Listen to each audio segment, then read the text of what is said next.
I am Isa Peterson, and I was 34 the afternoon I sat in the back row of a county courthouse and bought my parents' home out of a public foreclosure auction. My younger sister Harper was the reason the bank had seized the locks in the first place. My parents thought I was just the bitter older sibling watching their financial crisis from the sidelines. They had no idea I was sitting in the back of that room holding the winning cashier check and the certified deed. But this story really starts 18 months before that gavel fell, with a text message that finally broke a lifetime of playing the obedient workhorse. Welcome back to Pan of Vengeance, where we explore the quiet strength it takes to stop carrying people who refuse to walk. How old were you when you finally learned that saying no is a complete sentence? Drop your age in the comments and hit subscribe, because this one starts with a freezing Kansas morning and ends with the most satisfying eviction notice ever served. These days, my mornings begin at 4:30 in the dark. Out here in eastern Kansas, the late October air turns brittle overnight, leaving a thick crust of white ice over the plastic shells of my commercial greenhouses. I run a custom native plant nursery and landscaping outfit. My hands carry permanent stains from cedar sap and iron-rich loam. Dirt gets under my fingernails and stays there. I prefer it that way. Dirt offers a clean and honest transaction. You put in the labor, and the ground yields a result. Blood is rarely that honest. 18 months ago, I was prepping my flatbed trucks for a crucial commercial install. It was the kind of contract that pays the winter heating bills, and I was working on 4 hours of sleep. I poured black coffee into a chipped ceramic mug and set it down on my metal potting table. The air inside the greenhouse was damp and freezing. Beside my mug, my phone vibrated against the metal. The screen lit up the dim space. It was a text from my mother, Diane. Harper decided she wants to host a fall brunch for her friends this Sunday, she wrote. She is entirely overwhelmed with the planning. Cancel your dirt jobs and come over Thursday to prep the menu and clean her house. Bring those nice centerpieces from your shop, too. I stood in the cold, watching a thin curl of steam rise from my coffee. Diane did not ask if I was busy. She did not ask what it would cost me to walk away from a contracted job. To her, my 60-hour work weeks were a rugged little hobby I could drop the second Harper required an unpaid caterer. Harper, at 32, required a lot of catering. If she had a bad haircut, my mother treated it like a medical emergency. If I secured a corporate landscaping contract, my father might offer a brief nod before asking if I could look at the weeds in Harper's driveway. I picked up the phone. The metal backing was freezing against my calluses. For my entire adult life, my reflex was to sigh, rearrange my schedule, and swallow the loss of income, just to keep the peace. I was raised to be the shock absorber for my sister's fragile ego. I looked at the rows of resilient native oak saplings I had grown from seed. They survived the frost because their roots went deep. I typed a single word back to my mother. No. I hit send. I switched the phone to silent and set it face down on the table. The coffee in my chipped mug had already gone cold and bitter. I drank it anyway. I thought I was simply setting a schedule boundary so I could get to work. I did not know that one 2-letter word was the spark that would burn my family financial foundation to the ground. Saying the word no in my family always carried a hidden invoice. I just did not realize how quickly they would demand payment. For 2 days after I refused to cater Harper's brunch, my phone remained entirely silent. There were no angry texts from my mother. There were no passive-aggressive voicemails. To an outsider, that silence might look like peace. But when you grow up as the designated shock absorber in a dysfunctional household, you learn to read the quiet. Silence meant they were conferring. It meant they were calculating a penalty. I spent those 48 hours throwing myself into physical labor. I loaded 2 flatbed trucks with 50-pound bags of organic compost. I arranged pallets of winter-hardy shrubs for the corporate plaza contract. The strain in my shoulders felt good. The burn in my lower back was a tangible reward for honest work. Out in the dirt, things made sense. I needed that corporate contract to pay out on time because spring planting was only a few months away. To secure my wholesale seed orders and upgrade the heating systems in my older greenhouses, I needed capital. Thankfully, I already had the funds secured. Or so I thought. Years ago, my late grandmother left a trust fund meant specifically for my business education or entrepreneurial capital. It was exactly $30,000. She saw how I spent my teenage summers working at local farms while Harper complained about the humidity from the air-conditioned living room. My grandmother wanted me to have a head start. But because I was only 19 when she passed away, the estate lawyer structured the account with a legal loophole. My father, Richard, was named the custodial signer. He had the legal authority to approve or deny the release of the funds based on his assessment of my financial maturity. For a decade, he dangled that money just out of reach. He told me I needed a real business plan. He told me I needed to prove my operation was not just a passing phase. So I spent weeks drafting a 40-page commercial expansion prospectus. I bound it in a leather folder and handed it to him on a Sunday evening. We had a verbal agreement that he would sign the release paperwork by the end of the week. Thursday afternoon, the sky over the nursery turned a bruised, flat gray. The wind picked up, rattling the aluminum frames of the potting sheds. I was sitting at my desk reviewing a soil delivery manifest when my phone rang. The caller ID displayed my father's name. I wiped the dirt from my hands onto my denim work pants and pressed answer. I expected him to tell me the bank transfer was complete. I expected a rare moment of parental pride. "Hello, Dad," I said, keeping my voice level. "Isa," he began. His voice was clinical and flat. It was the exact tone he used when negotiating a car purchase or dismissing a waiter. "We need to discuss the custodial account." My stomach dropped, but I kept my breathing steady. "I am listening." "Your mother and I reviewed your greenhouse expansion proposal," he said. "It is very thorough, but we have decided to reallocate those family resources." The phrase hit the air and hung there. Family resources. It was not his money. It was money left by my grandmother for my future. But in his mind, any asset within his reach belonged to the collective, and the collective only existed to serve one person. "Reallocate," I repeated. The word tasted like metal. "To where?" "Harper has decided she wants to open a retail boutique downtown," he explained. His voice smoothed out, taking on a protective warmth that he never used with me. "She found a commercial space with exposed brick. It is a big undertaking and the lease is steep. She is delicate, Isa. She does not have your grit. She needs a soft landing to get this dream off the ground." I closed my eyes. The math of my childhood laid itself out in perfect, agonizing clarity. Harper wanted to sell imported silk scarves and expensive candles in a heated storefront. My parents were going to fund her vanity project using the money my grandmother left for my farm. They did not mention the brunch. They did not have to. In my family, we never fought about the actual offense. We fought proxy wars. I refused to sacrifice a morning of my time to serve Harper mimosas, so they were taking $30,000 of my legitimate inheritance to remind me who held the leash. It was not a broken promise. It was legalized theft. "You are giving Harper my seed money," I said. I did not phrase it as a question. "You are resourceful, Isa," my father countered. His tone sharpened, defensive, and annoyed that I was not instantly submitting. "You always figure things out. You are the strong one. Harper needs our support right now. We expect you to understand." They expected me to scream. They wanted me to cry and beg and plead for the money that was already mine. If I screamed, they could label me unstable and jealous. If I begged, they could extract endless future favors in exchange for partial payments.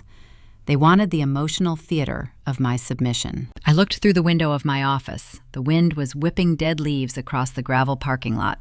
My trucks were lined up, fueled, and ready for the morning. I had built every inch of this place with my own hands. I did not need their permission to exist, and I certainly did not need to perform for an audience that had already decided I was worthless. "I understand, Dad," I said. My voice was quieter than the wind outside.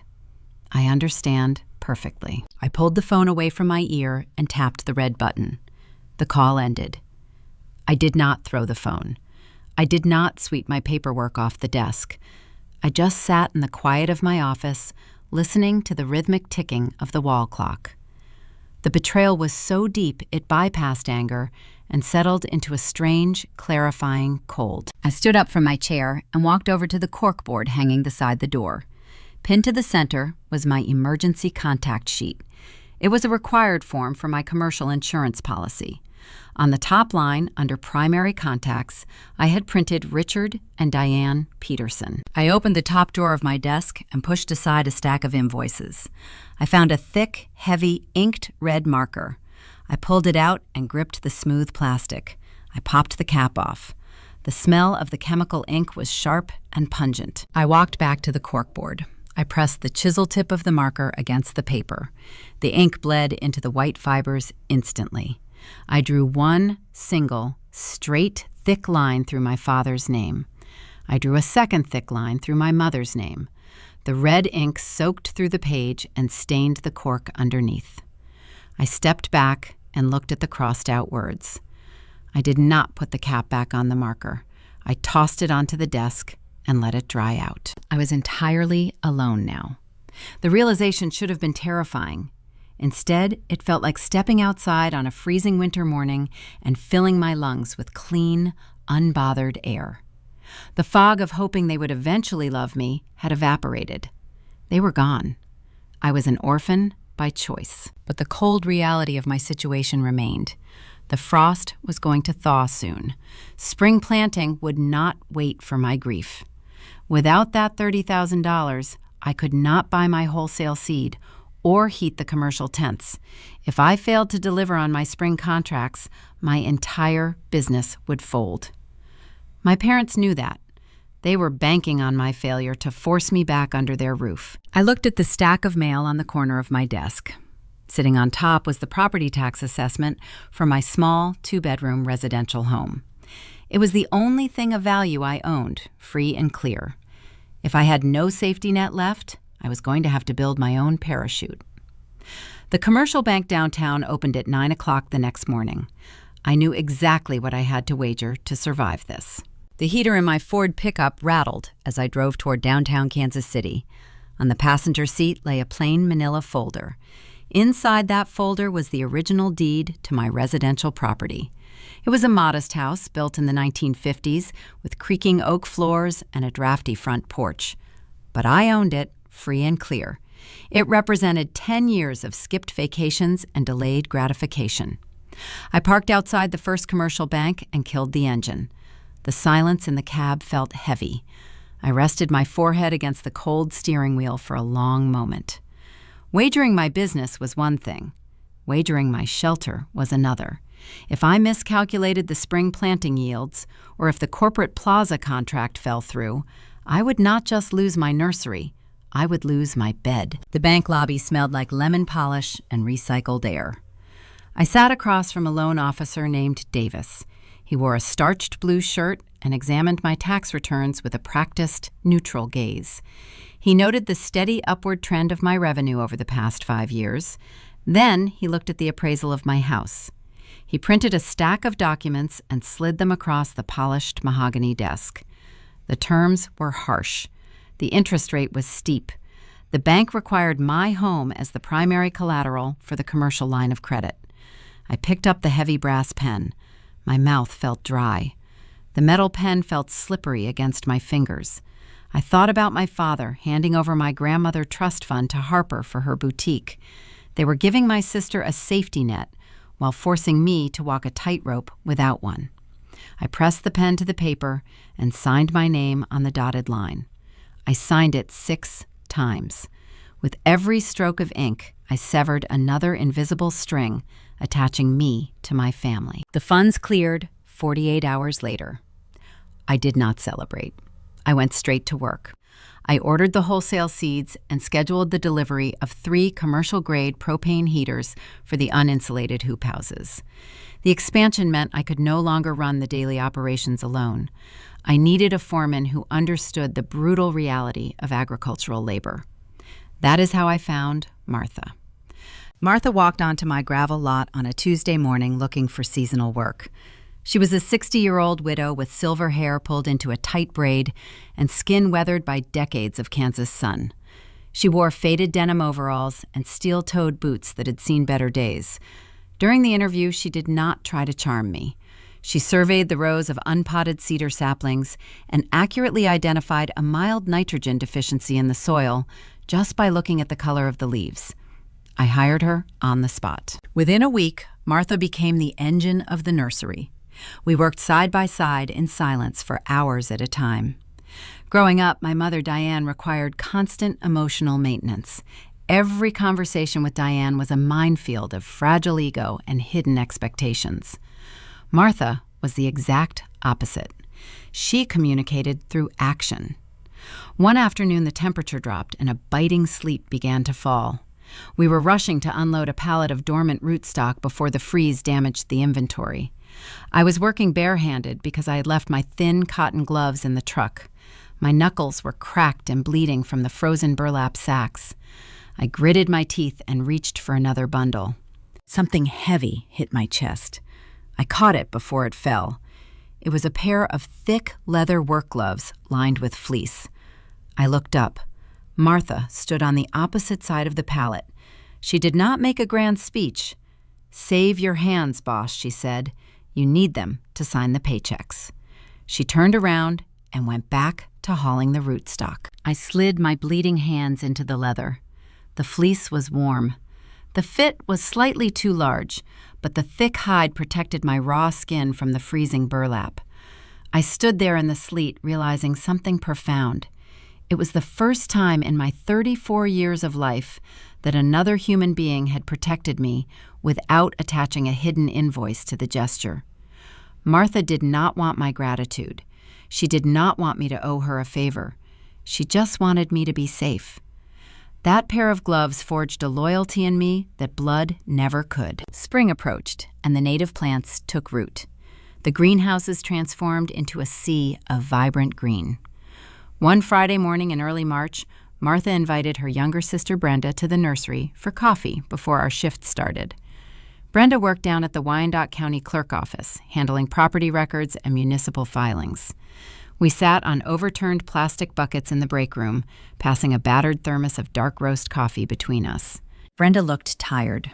She rubbed her eyes and complained about the endless mountain of paperwork crossing her desk lately. "It is a tragedy," she said, staring into her paper cup. "Every week I see another half-dozen older couples walking in to file home equity lines of credit. These people have owned their houses for 30 years. They finally get the mortgage paid off, and then they turn around and leverage the whole thing."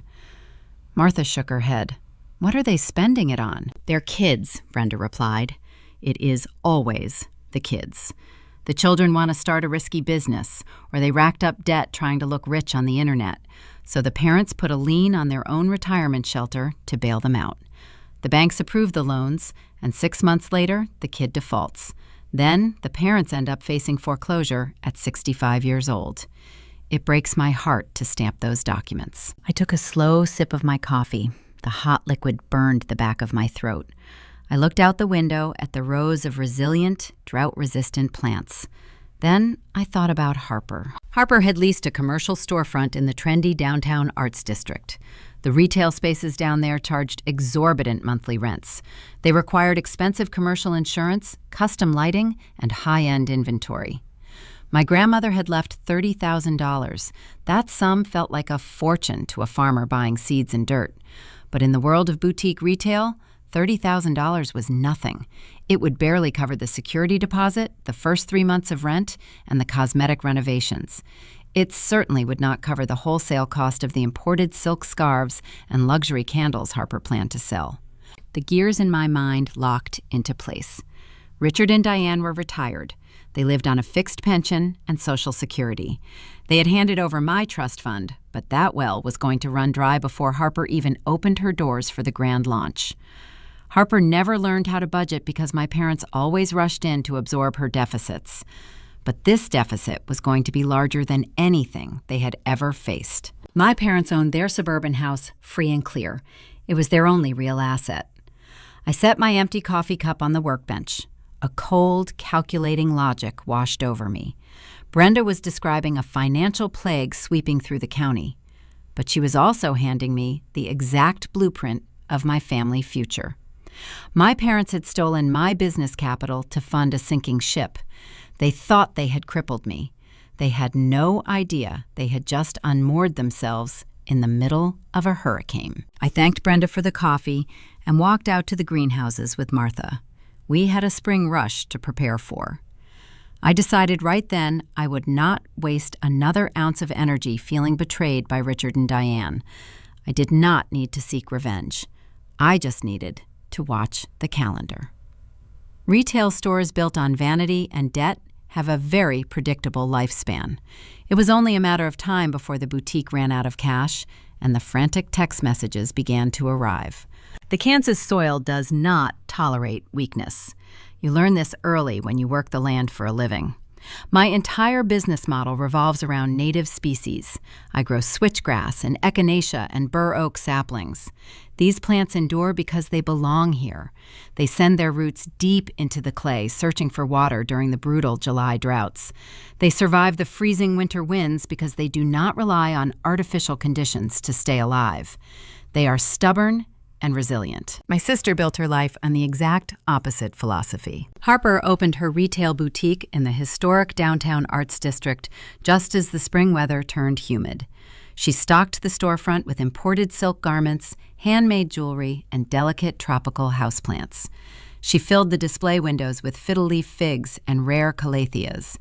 Those species belong in a rainforest. They require constant misting and precise temperature control. If the humidity drops or the air conditioning breaks, they wilt within hours. Harper was trying to sustain a fragile illusion in an unforgiving climate. The overhead costs of maintaining that facade were staggering. The downtown lease alone required a heavy monthly check. Then came the utility bills to keep the tropicals alive and the boutique perfectly chilled. Add the wholesale cost of luxury inventory, and the shop was bleeding cash before she even unlocked the front doors for the grand opening. The $30,000 Richard stole from my trust fund likely vanished during the cosmetic renovations. Exposed brick and custom velvet drapery do not pay for themselves. Harper possessed no business acumen.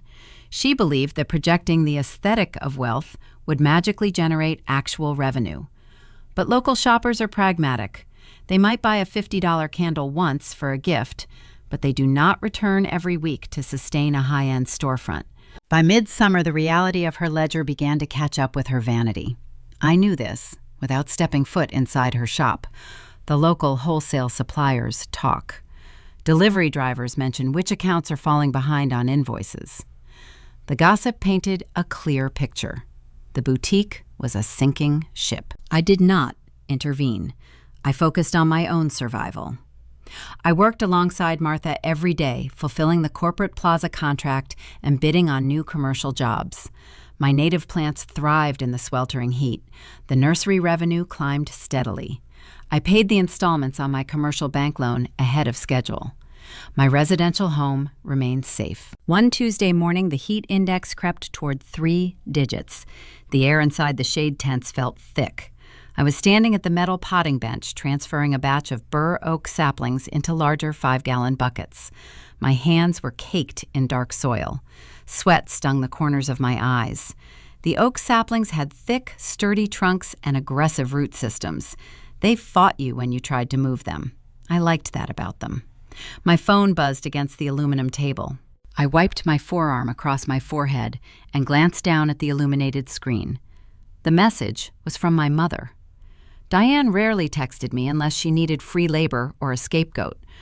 I assumed she was demanding I drop my work to fix a sprinkler head at her house. I tapped the screen. The text read differently. The bank is asking for the second mortgage payment. We do not have it this month. You need to pull cash from the boutique register today, or they are going to start the default process. Call me the second you wake up. I stopped moving. My hands hovered over the bucket of dirt. Diane had sent the message to the wrong daughter. In her frantic panic, she tapped my contact name instead of Harper. I stared at the words glowing on the glass screen. The pieces of the puzzle slammed together with a sickening metallic click. Brenda from the county clerk office had warned me this was happening across the region. Older couples were leveraging their paid-off shelters to fund the risky ventures of their children. My parents owned their suburban house free and clear. It was their retirement sanctuary. But $30,000 was just a drop in the bucket for high-end retail. When Harper burned through my stolen trust fund, she returned to the well. She convinced Richard and Diane to take out a home equity line of credit against their property. They handed the bank a lien on their roof to buy imported silk and fragile tropical plants. Now the boutique register was empty. The bank wanted their monthly payment. Richard and Diane were tapped out. A second mortgage bill is a ticking clock. If you miss one, the bank sends a letter. If you miss two, they send a warning. If you miss three, they begin the legal process of taking your home. My parents were standing on the tracks and the train was accelerating. A year ago, a message like that would have sent me into a panic. I would have scrubbed the dirt from my hands and driven straight to their house. I would have offered to review their finances. I might have even offered a small loan from my nursery profits to keep the wolves away from their door. I would have sacrificed my own stability to patch the holes in their sinking boat. But I looked at the bur oak sapling resting in the plastic bucket. I looked at the thick roots anchoring it to the soil. I did not type a reply. I did not call my mother to inform her of the mistaken text. I did not experience a surge of vindictive joy or a wave of crippling guilt. I felt a profound, icy detachment. Trying to save people who love their delusion more than their daughter only guarantees you drown with them. Diane and Richard chose to wager their survival on a fragile imported flower. They chose to steal my seed money to do it. The consequences of that gamble belonged entirely to them. I reached out with a soiled finger and swiped left on the notification. I pressed the red delete icon. The message vanished. The screen went black. I picked up my hand trowel and scooped a heavy pile of loam over the exposed roots of the oak sapling. I packed the dirt down firmly. I watered the plant and moved on to the next one in the row. But the deletion of that text did not erase the reality of the impending fallout. If the boutique was failing and my parents could no longer cover the second mortgage payments, Harper was backed into a corner. Desperation makes fragile people dangerous. Harper needed cash. She needed a lot of it, and she needed it quickly. She had drained Richard. She had drained Diane. The only family member left with a positive bank balance was me. Harper had always viewed my labor as beneath her, but she had never been shy about coveting the rewards of that labor. If she could not extract the money directly from my pocket, I knew she would look for a way to siphon it from the source. The native plants were thriving, and someone was bound to try and harvest what they did not sow. The foundation of any successful agricultural enterprise is not just the quality of the soil, it is the reliability of the grower. During the first few years of building my nursery, I could not rely on large municipal bids. Those require a long track record and significant capital. I kept the lights on by securing private maintenance contracts for high-end residential estates. These were the sprawling properties hidden behind wrought iron gates in the affluent Mission Hills neighborhoods. Clients in that tax bracket do not care about excuses. They do not care if it rained or if your truck broke down. They only care that their heritage oaks remain healthy and their retaining walls hold firm. Earning their trust took years of showing up early and leaving late. My most demanding client was a retired woman named Beatrice. She owned a stone manor surrounded by 4 acres of terraced gardens. Beatrice wore tailored wool slacks even in the summer and watched her contractors like a hawk from her shaded veranda. She had fired 3 prominent landscaping firms before she hired me. I won her contract by standing in freezing, knee-deep mud for 10 hours to stabilize a trench that threatened to wash out her rose garden. Beatrice respected sweat equity. We rarely exchanged pleasantries, but we understood each other perfectly. I was sitting in my nursery office on a Thursday afternoon. The air conditioner hummed a steady low note, fighting against the sweltering July heat pressing against the single-pane windows. Dust motes drifted through a shaft of sunlight cutting across my desk. Outside, I could hear the low rumble of Martha operating the diesel tractor moving pallets of river rock. I wiped a streak of dirt off my laptop trackpad and clicked open my inbox to check an invoice from my fertilizer supplier. Sitting at the top of my unread messages was an email from Beatrice. The subject line read, FW Exterior Consulting Inquiry. I clicked the message. Beatrice had not written the long paragraph. She had simply forwarded an email she received earlier that morning. At the very top of the forwarded thread, Beatrice typed one single sentence. Is this your sister? How embarrassing for her.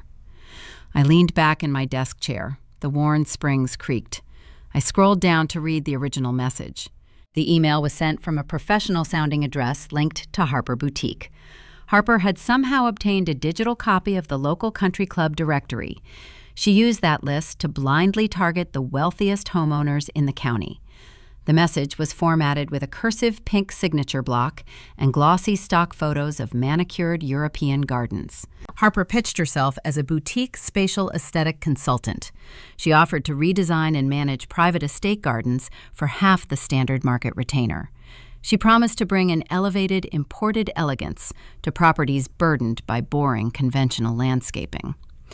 But a cheap sales pitch was not enough for Harper. Desperation makes fragile people vicious. She needed to guarantee these homeowners would fire their current contractors. I read the third paragraph of her email and felt the air in my office turn cold. Harper wrote that she felt a moral obligation to warn the community about a concerning rumor regarding local plant suppliers. She explicitly named my nursery. She claimed that my native stock was currently battling a highly contagious fungal root rot. She warned the homeowners that keeping my plants on their property would spread the infection and kill their existing ancient trees. She offered her services as a clean, sophisticated alternative. She did not just want to steal a client, she wanted to poison the well. If that rumor took hold in the tight-knit country club community, it would be devastating. Wealthy homeowners are fiercely protective of their manicured lawns. A whisper of root rot could cost me every private estate contract on my ledger. It could derail my commercial wholesale business. Harper was trying to burn my livelihood to the ground to extract a few quick paychecks for her failing store. She wanted to level the playing field. If I went bankrupt, then her own impending bankruptcy would not look like a personal failure. We would both just be victims of a tough economy. It was the mindset of a predator, trying to drag its prey down into the same dark hole. But Harper made a fatal miscalculation. She assumed the rest of the world operated on the same emotional wavelength as Richard and Diane.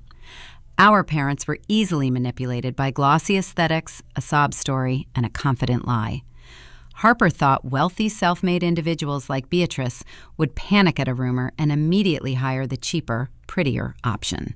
She did not understand that people who build real wealth recognize cheap desperation instantly. Beatrice did not see a savior in that email. She saw a fraud trying to hustle a quick dollar. I sat in the quiet office, listening to the tractor outside. I felt the pulse in my wrist. It was steady. A year ago, a betrayal like this would have sent me spiraling. I would have called my sister, demanding an explanation. I would have called my parents to show them the proof of her sabotage. I would have exhausted myself trying to extract an apology from people incapable of remorse. Anger is a hot emotion. It burns fast and leaves you drained. What I felt in that moment was a clinical, chilling observation. I was watching a parasite fail to attach itself to a host. I reached out and clicked the print icon. The small laser printer in the corner of my office whirred to life. It clicked and hummed, spitting out a warm sheet of paper holding the digital evidence of my sister attempting to destroy my name. I opened the bottom drawer of my desk. I pulled out a plain manila folder. I picked up a black pen and wrote the word Harper on the top tab. I slid the warm paper inside the folder and closed the drawer. The metal tracks clicked shut. My reputation was built on dirt and sweat and delivered promises. I had stabilized trenches and saved heritage oaks and kept my word even when my hands were bleeding. That kind of armor is bulletproof against cheap lies. I did not need to defend myself. My work defended me. I closed the email. I did not type a reply to Beatrice. She did not require one. Her note was an acknowledgement of mutual respect. I did not call Harper. I let her sit in the agonizing silence of her failed scheme. Silence is heavier than anger. It starves the manipulator of the attention they crave. Harper sent that glossy email to dozens of wealthy estates. I knew with absolute certainty that her phone was not ringing. Nobody was hiring the boutique spatial consultant. The country club elite were ignoring her, just like Beatrice did. The boutique register remained empty. The bank deadline for the second mortgage was inching closer. Her attempt to poach my income stream had crashed into a brick wall. When manipulation fails, a fragile ego does not engage in self-reflection. They double down. Harper was out of options and out of time. She needed a guaranteed influx of cash to keep her storefront open and to keep the bank away from our parents' suburban roof. If she could not steal my clients behind my back, she would simply use the old familiar weapon to take the money straight from my payroll. She ran crying to Richard and Diane. Our parents had spent 30 years fixing her mistakes, and they were about to make their most brazen demand yet. I grabbed my clipboard and walked out of the office into the brutal afternoon sun. I knew a storm was coming. I just had to wait for the truck to pull into my gravel lot. When a parasite cannot find a willing host, it returns to the source that birthed it. Harper realized her attempt to poach my private estate clients had failed. The wealthy homeowners of Mission Hills ignored her glossy email. Her boutique register remained stubbornly empty. The bank deadline for my parents' second mortgage loomed closer with every sunrise. Harper was trapped. In our family dynamic, whenever Harper encountered an obstacle she could not manipulate her way around, she deployed our father. Richard was the designated enforcer. His job was to bulldoze the rest of the world until the ground was perfectly flat for his favorite daughter. I knew it was only a matter of time before his polished silver sedan came crawling up my gravel driveway. It happened on a Thursday afternoon. The August sun was beating down on the tin roof of my nursery office, baking the air outside. I was sitting at my desk reviewing the payroll ledger for my seasonal crew. Through the front window, I watched a pristine silver car pull through the main gates. The tires crunched over the crushed limestone, kicking up a cloud of white dust that coated the lower panels of the vehicle. Richard shifted the car into park and stepped out into the sweltering heat. He wore ironed khakis and a crisp blue button-down shirt. His leather loafers were entirely unsuited for agricultural terrain. He closed the car door and walked toward my office building. He did not pause to look at the rows of vibrant blue false indigo blooming in the shade tents. He did not glance at the thriving cedar saplings I had grown from seed. He walked right past the physical evidence of my grueling labor without a single ounce of curiosity or pride. To him, my nursery was not a business. It was merely an untapped piggy bank waiting to be cracked open. The heavy thud of his leather boots echoed on the wooden floorboards of my office porch. He did not bother to knock. He pushed the front door open, letting a wave of humid heat invade the air-conditioned room. He walked in and sat down in the spare chair opposite my desk. He did not say hello. He did not ask how I was doing. He steepled his fingers together and looked at me with the clinical, detached expression of a corporate auditor. "Your sister is going through a difficult transition," he began. His voice was smooth and practiced. "The retail market downtown is experiencing an unexpected downturn. The foot traffic simply is not there to sustain a high-end storefront. Harper is carrying a heavy burden right now. She is stressed, and she needs a pivot." I set my pen down on the ledger. I kept my face perfectly still. He was framing a catastrophic financial failure born of pure vanity as a macroeconomic tragedy. "I understand you are expanding your commercial operations," he continued, gesturing vaguely toward the window. "You have those new municipal contracts on the horizon. You are going to need administrative help. Harper has gained valuable management experience running her own business this past year. Your mother and I discussed it, and we feel it is time to bring her on board here." I leaned back in my worn desk chair. The metal springs groaned under my weight. "Bring her on board, doing what exactly?" I asked. Richard unsteepled his fingers and placed his palms flat on my desk. Operations manager, he declared. She can handle your client outreach and your vendor accounts from a remote office. She needs stability, Issa. We calculated her current debts and her living expenses. An annual salary of $80,000 will allow her to restructure her liabilities and get back on her feet. The silence in the room grew so dense it felt hard to breathe. I looked at the man sitting across from me. The sheer, unadulterated audacity of his proposal defied logic. He was sitting in the building I financed by risking my own residential shelter. He was looking at the daughter, whose $30,000 trust fund he stole to sign the lease on a doomed retail shop. Now that the shop was sinking and the bank was demanding the second mortgage payment on his own home, he wanted me to solve the math. He wanted me to put a predator on a phantom payroll. He wanted me to hand my sister $80,000 a year of my hard-earned revenue to pay off the debts they accumulated, trying to pretend they were richer than they were. Worse, he wanted me to hand her access to my vendor accounts and client lists right after she secretly tried to poison my reputation with a rumor about diseased plants.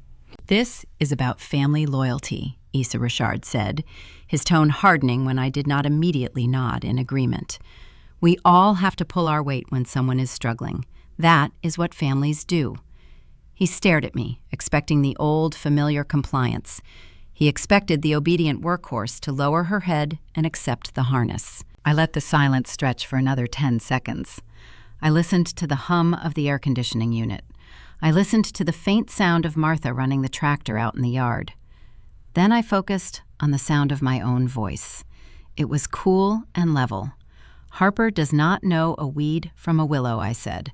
She has never worked a day of physical labor in her life. I do not have phantom jobs on my payroll, and I do not pay $80,000 for remote client outreach. The answer is no. Richard blinked.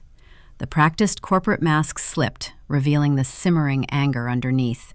His jaw tightened. The veins in his neck pressed against his starched collar. He was not accustomed to hearing the word no. You are making a very selfish mistake, he warned, leaning forward. His voice dropped, dropping the facade of a business negotiation. You are choosing spite over your own flesh and blood. If you turn your back on your sister right now, when she needs you the most, you are turning your back on this entire family. Do not think you can isolate yourself and still enjoy the privileges of being our daughter. If you refuse to help, we will cut you off. I looked at his heavy leather boots resting on my floorboards. I thought about the heavy leather gloves Martha handed me in the freezing sleet. I knew the difference between real protection and a hostage situation. Being cut off from their constant demands was not a punishment. It was the ultimate reward. I stood up from my desk. I did not raise my voice. I did not cross my arms. I simply raised my right hand and pointed a single, dirt-stained finger toward the exit. The door is right behind you, Richard, I said. Close it tight on your way out. You are letting my cold air escape. His face flushed a deep mottled red. He stood up abruptly, knocking the spare chair backward. It hit the wall with a sharp crack. He glared at me, searching my eyes for any trace of hesitation or guilt. He found nothing but a flat, unbothered stare. He turned on his heel and stormed out of the office. The heavy door slammed shut, rattling the window panes. I watched through the glass as he marched back to his pristine silver car. He climbed inside, slammed the door, and threw the vehicle into reverse. The tires spun in the gravel, spitting white rocks into the ditch as he sped down the driveway toward the main road. I sat back down at my desk and picked up my pen. I returned to my payroll ledger. My heart was beating a steady, calm rhythm. The confrontation was over, but I knew the war was just shifting to a new battlefield. When narcissistic control fails in private, the controller always takes the campaign public. Richard could not extort the money out of me through intimidation. That meant Diane was about to step up to the plate. She would not ask for money directly. She would attempt to bankrupt me socially. I knew my mother was reaching for her phone, ready to unleash a twisted narrative upon every aunt, uncle, and cousin in our bloodline. The smear campaign was brewing, and I needed to prepare for the fallout of becoming the designated villain. When blunt force trauma fails, a skilled manipulator will always pivot to social engineering. Richard had tried to break my boundaries using intimidation and volume.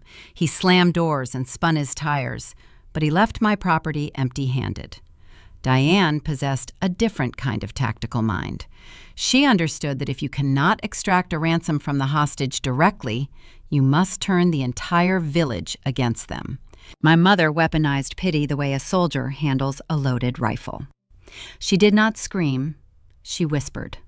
She called every aunt, uncle, and distant cousin in our bloodline, and she wept. The campaign began less than 24 hours after Richard sped out of my gravel lot. It started as a slow trickle of notifications and quickly escalated into a relentless digital barrage. I was kneeling in the dirt repairing a ruptured irrigation line when my phone began vibrating in my denim pocket. It buzzed a dozen times in the span of 3 minutes. I wiped the mud from my hands and pulled the device out. The screen was flooded with messages from relatives I had not spoken to in over a half-decade. The first text was from Aunt Carol up in Nebraska. She had not remembered my birthday since I was 12 years old, but suddenly she possessed very strong opinions about my moral compass. "Your mother is inconsolable," Carol wrote. "I cannot believe you are letting your sister lose her business while you sit on a pile of city contract money. Greed is an ugly color on you, Issa. Family is supposed to mean something." A few minutes later, a cousin from Chicago chimed in, then an uncle from Ohio. Diane had crafted a masterpiece of a narrative. In her twisted version of events, my native plant nursery was generating millions in profit, while I cruelly watched Harper starve in the streets. Diane painted herself as the heartbroken matriarch, trying to hold a fractured family together, while her eldest daughter hoarded wealth out of pure jealousy.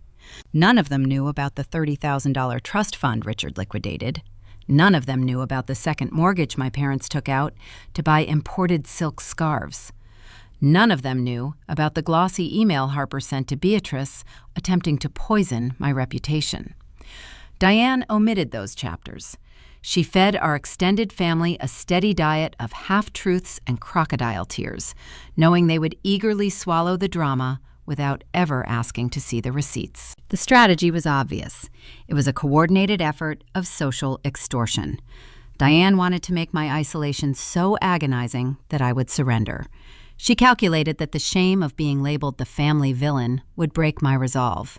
She assumed I would eventually write Harper an $80,000 check just to buy my way back into the good graces of our bloodline. She miscalculated my tolerance for solitude. When you spend your entire life as the designated shock absorber, you learn that conditional love is exhausting. Earning your place at the dinner table every single day drains the marrow right out of your bones. When the smear campaign hit full throttle, I did not experience a desperate urge to defend myself. I did not type out long paragraphs of evidence or send screenshots of Harper trying to poach my clients. I let them believe the fiction. I set my phone on a wooden crate and went back to fixing the irrigation pipe. The water pressure returned. The sprinkler heads hissed and sprayed a fine mist over the cedar saplings. The plants drank the water, ignoring the noise. I decided to do the same. The autumn months crept in, turning the Kansas landscape a muted golden brown. The temperatures dropped, and the holiday season arrived. Thanksgiving is supposed to be a time of crowded dining rooms, roasted birds, and loud laughter.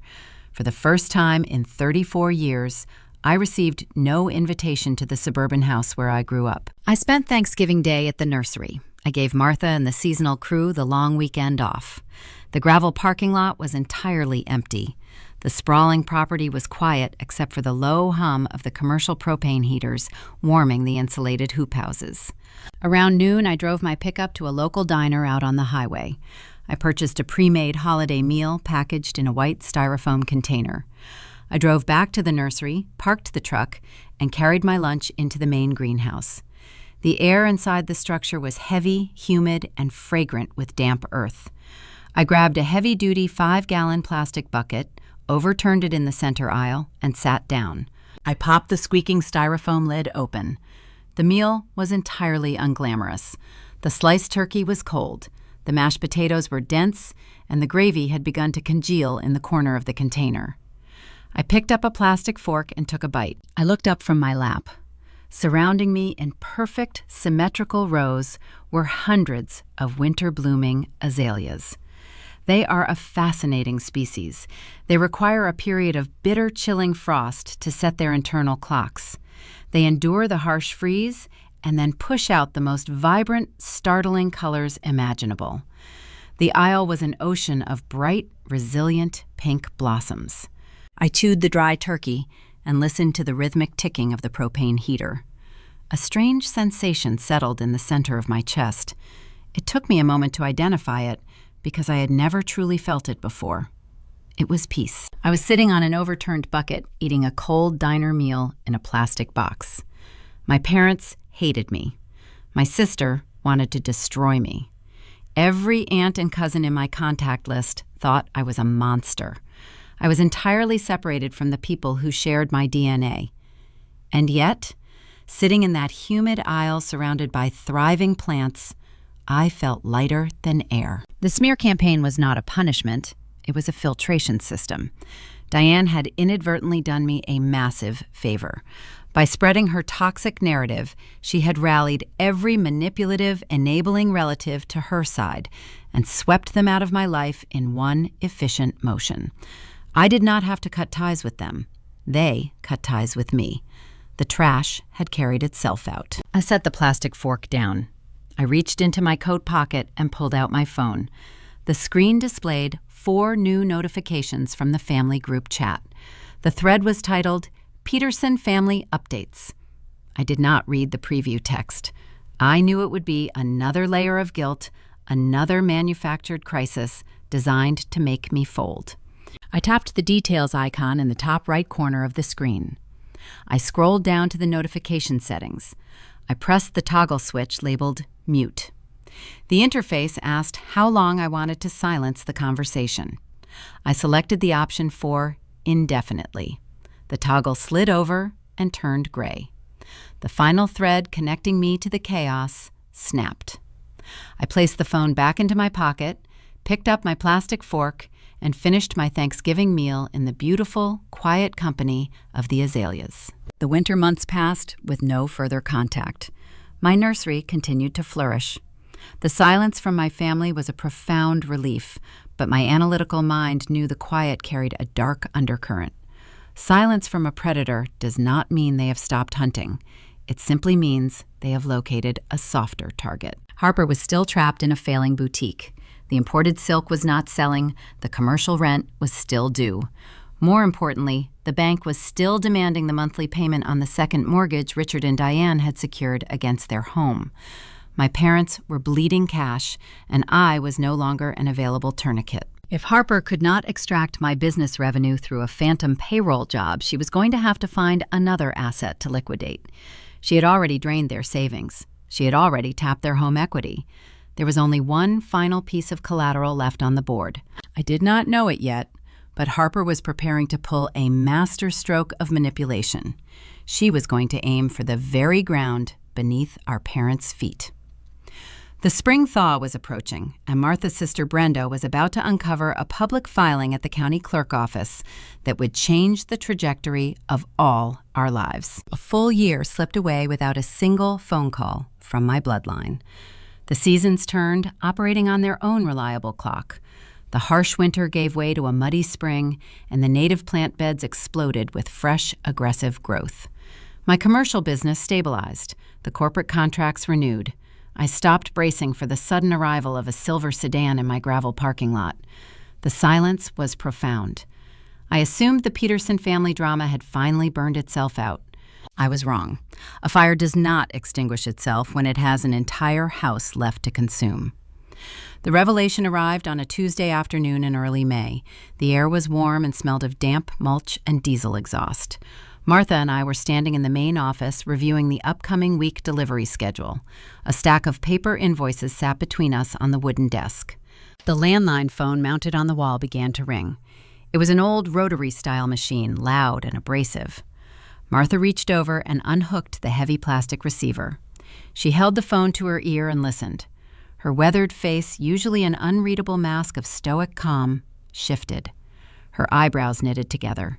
She glanced at me, her expression tight with sudden concern. "Yes, Brenda," she said, her voice low. "I am standing right next to her." "Hold on a second." Martha pressed the receiver against the chest of her denim overalls, muffling the mouthpiece. She looked across the desk at me. "It is my sister," she said. "She is calling from her desk at the county clerk office. She says you need to log into the Municipal Public Records database right now. She found a document filed under your family name." My pulse hitched, but my hands remained steady. I pulled my laptop toward me and opened the internet browser. I navigated to the county property records portal. The site was slow, outdated, and clunky. "What is the filing number?" I asked, staring at the blinking cursor. Martha relayed the long string of digits her sister dictated over the phone. I typed the numbers into the search bar and pressed the Enter key. The screen loaded a scanned black and white document. It was a standard legal form used in Kansas real estate transactions. The bold text at the top of the page read, "Quitclaim deed." I leaned closer to the monitor. The fine print detailed the transfer of real property. The property in question was a 3-bedroom residential home situated on a half-acre lot in a suburban cul-de-sac.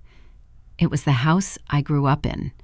It was the house Richard and Diane had worked 30 years to pay off. It was their only sanctuary. I scanned down to the grantor section. The names Richard Peterson and Diane Peterson were printed clearly.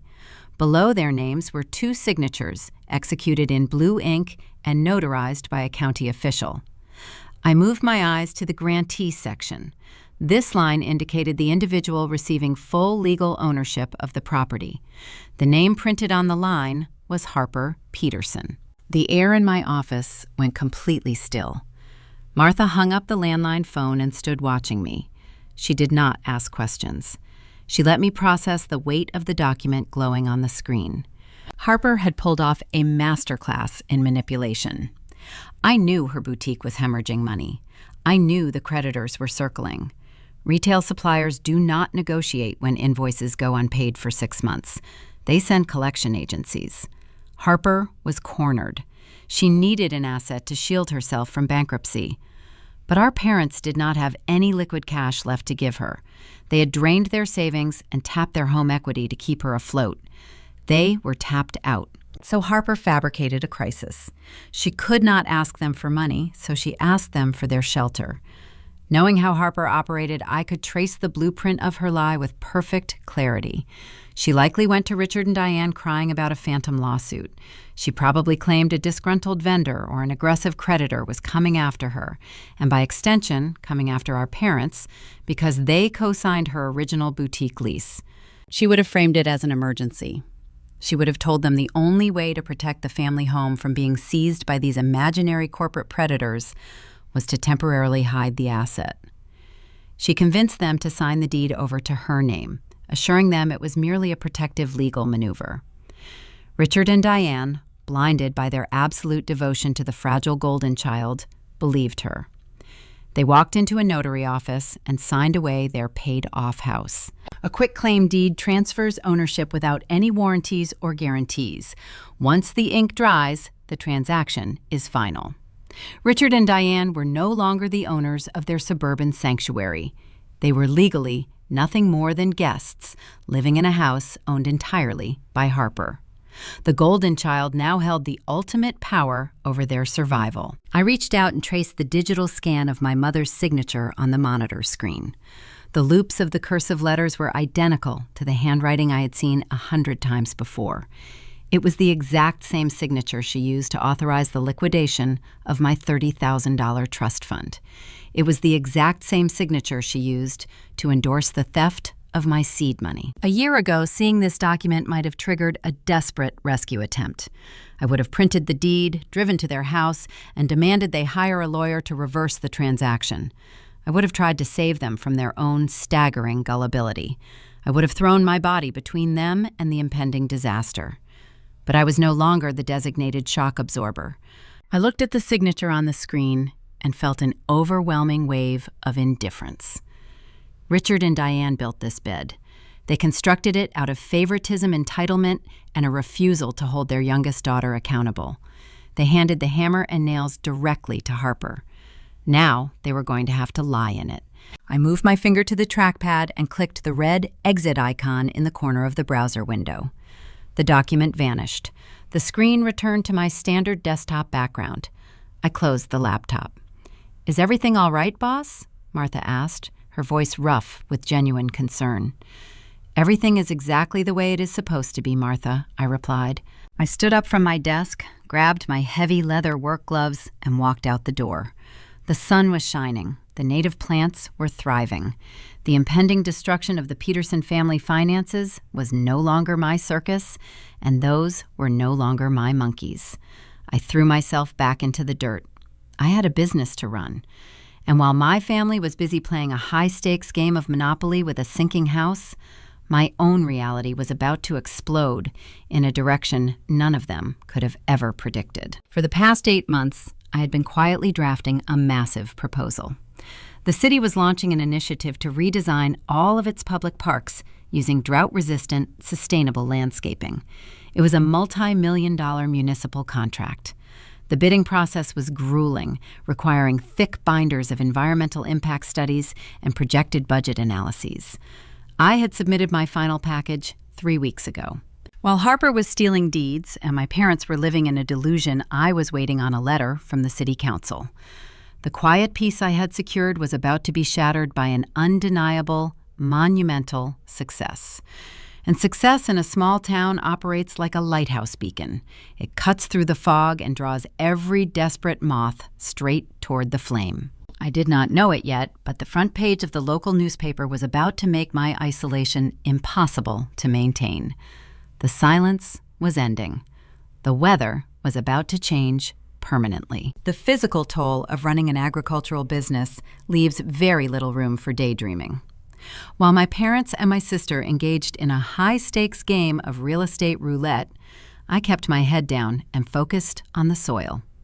My survival depended on outworking the impending winter, but more importantly, my future depended on a 4-pound binder sitting on a desk at the city council chambers. For 6 months, I had dedicated every spare hour of my evenings to drafting a municipal proposal. The local government was facing severe budget deficits related to water conservation. Maintaining their sprawling public parks with conventional turf grass and sprinkler systems was draining the city treasury. They issued a request for proposals seeking a sustainable alternative. I gave them a blueprint built entirely on Kansas resilience. I mapped out 50 acres of public land. I designed a comprehensive plan to replace the thirsty, manicured lawns with native switchgrass echinacea and drought-tolerant perennials. My proposal included topographical surveys, soil acidity tests, and a 10-year maintenance projection that promised to cut their water usage by 70%. Submitting a government bid is an agonizing exercise in patience. You hand over months of your intellectual labor, and then you wait in total silence. I occupied my anxious mind with the daily rhythm of the nursery. I repotted inventory. I maintained the corporate plaza contracts. I paid the monthly installment on the commercial loan that was still tied to the deed of my residential home. Every time I wrote that check, the risk I had taken sat heavy in my chest. The silence broke on a Tuesday afternoon in late August. The postal carrier drove his white truck up the gravel driveway and handed a stack of mail directly to Martha. She walked into the main office and sorted through the envelopes. She stopped flipping through the pile and held up a thick, cream-colored envelope. It bore the embossed gold seal of the Department of Public Works. Martha handed it to me across the desk. She did not say a word, but her eyes were fixed on the paper. I wiped my hands on my denim jeans. My fingers were trembling slightly. I slid my thumb under the paper flap and tore it open.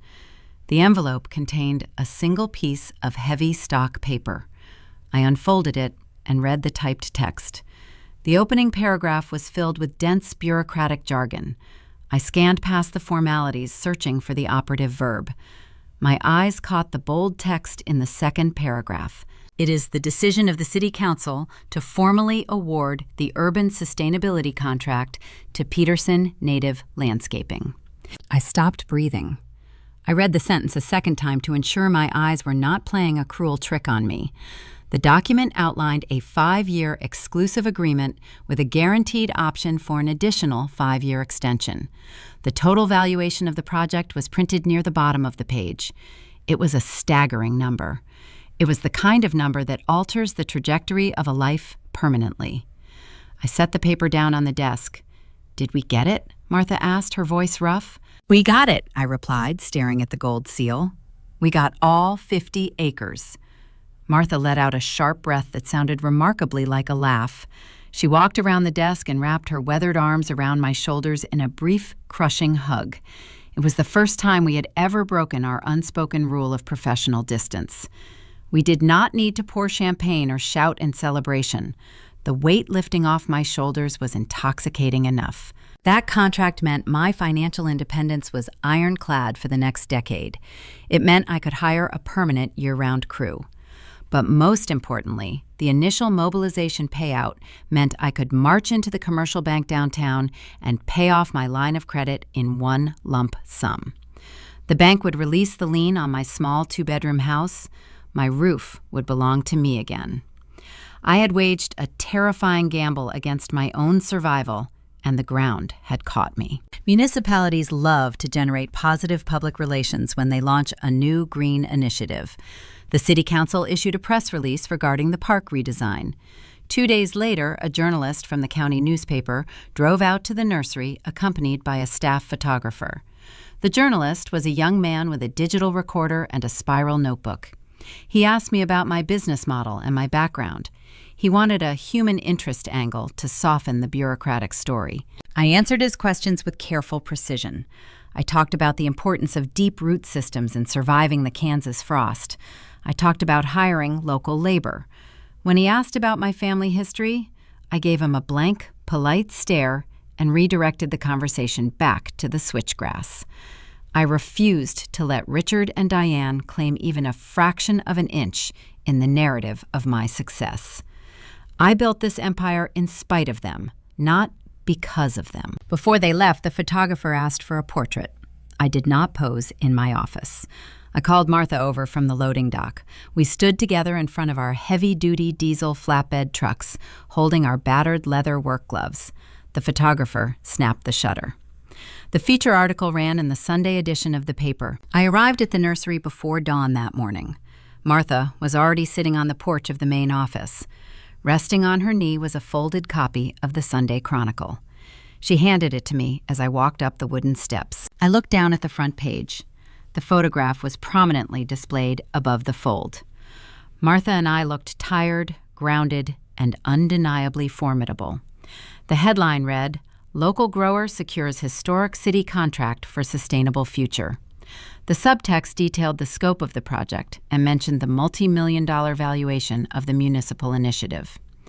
I lifted the paper closer to my face. The sharp chemical smell of fresh newspaper ink filled my lungs. For a brief, fleeting second, I felt a swell of profound pride. The girl who was told to cancel her dirt jobs to serve mimosas was now standing on the front page of the county record. I had outworked every obstacle they threw in my path. But the pride quickly dissolved into a cold, clinical awareness. I stared at the black ink and understood exactly what this physical object represented. Success is a powerful beacon, but it does not only attract positive attention. Entitlement operates like a moth drawn to a flame. It cannot help but fly directly toward the light. My parents lived 3 towns over.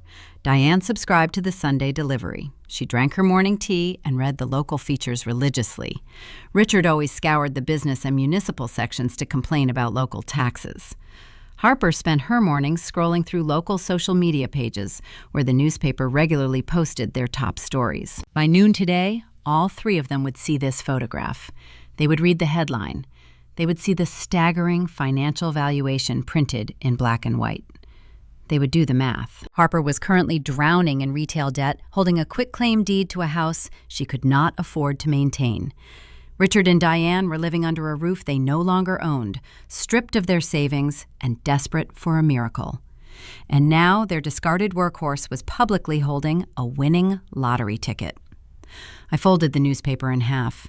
The crisp paper crinkled in the quiet morning air. "Martha," I said, my voice dropping into a flat, serious register, "I need you to go into the office and forward the main landline to the answering machine.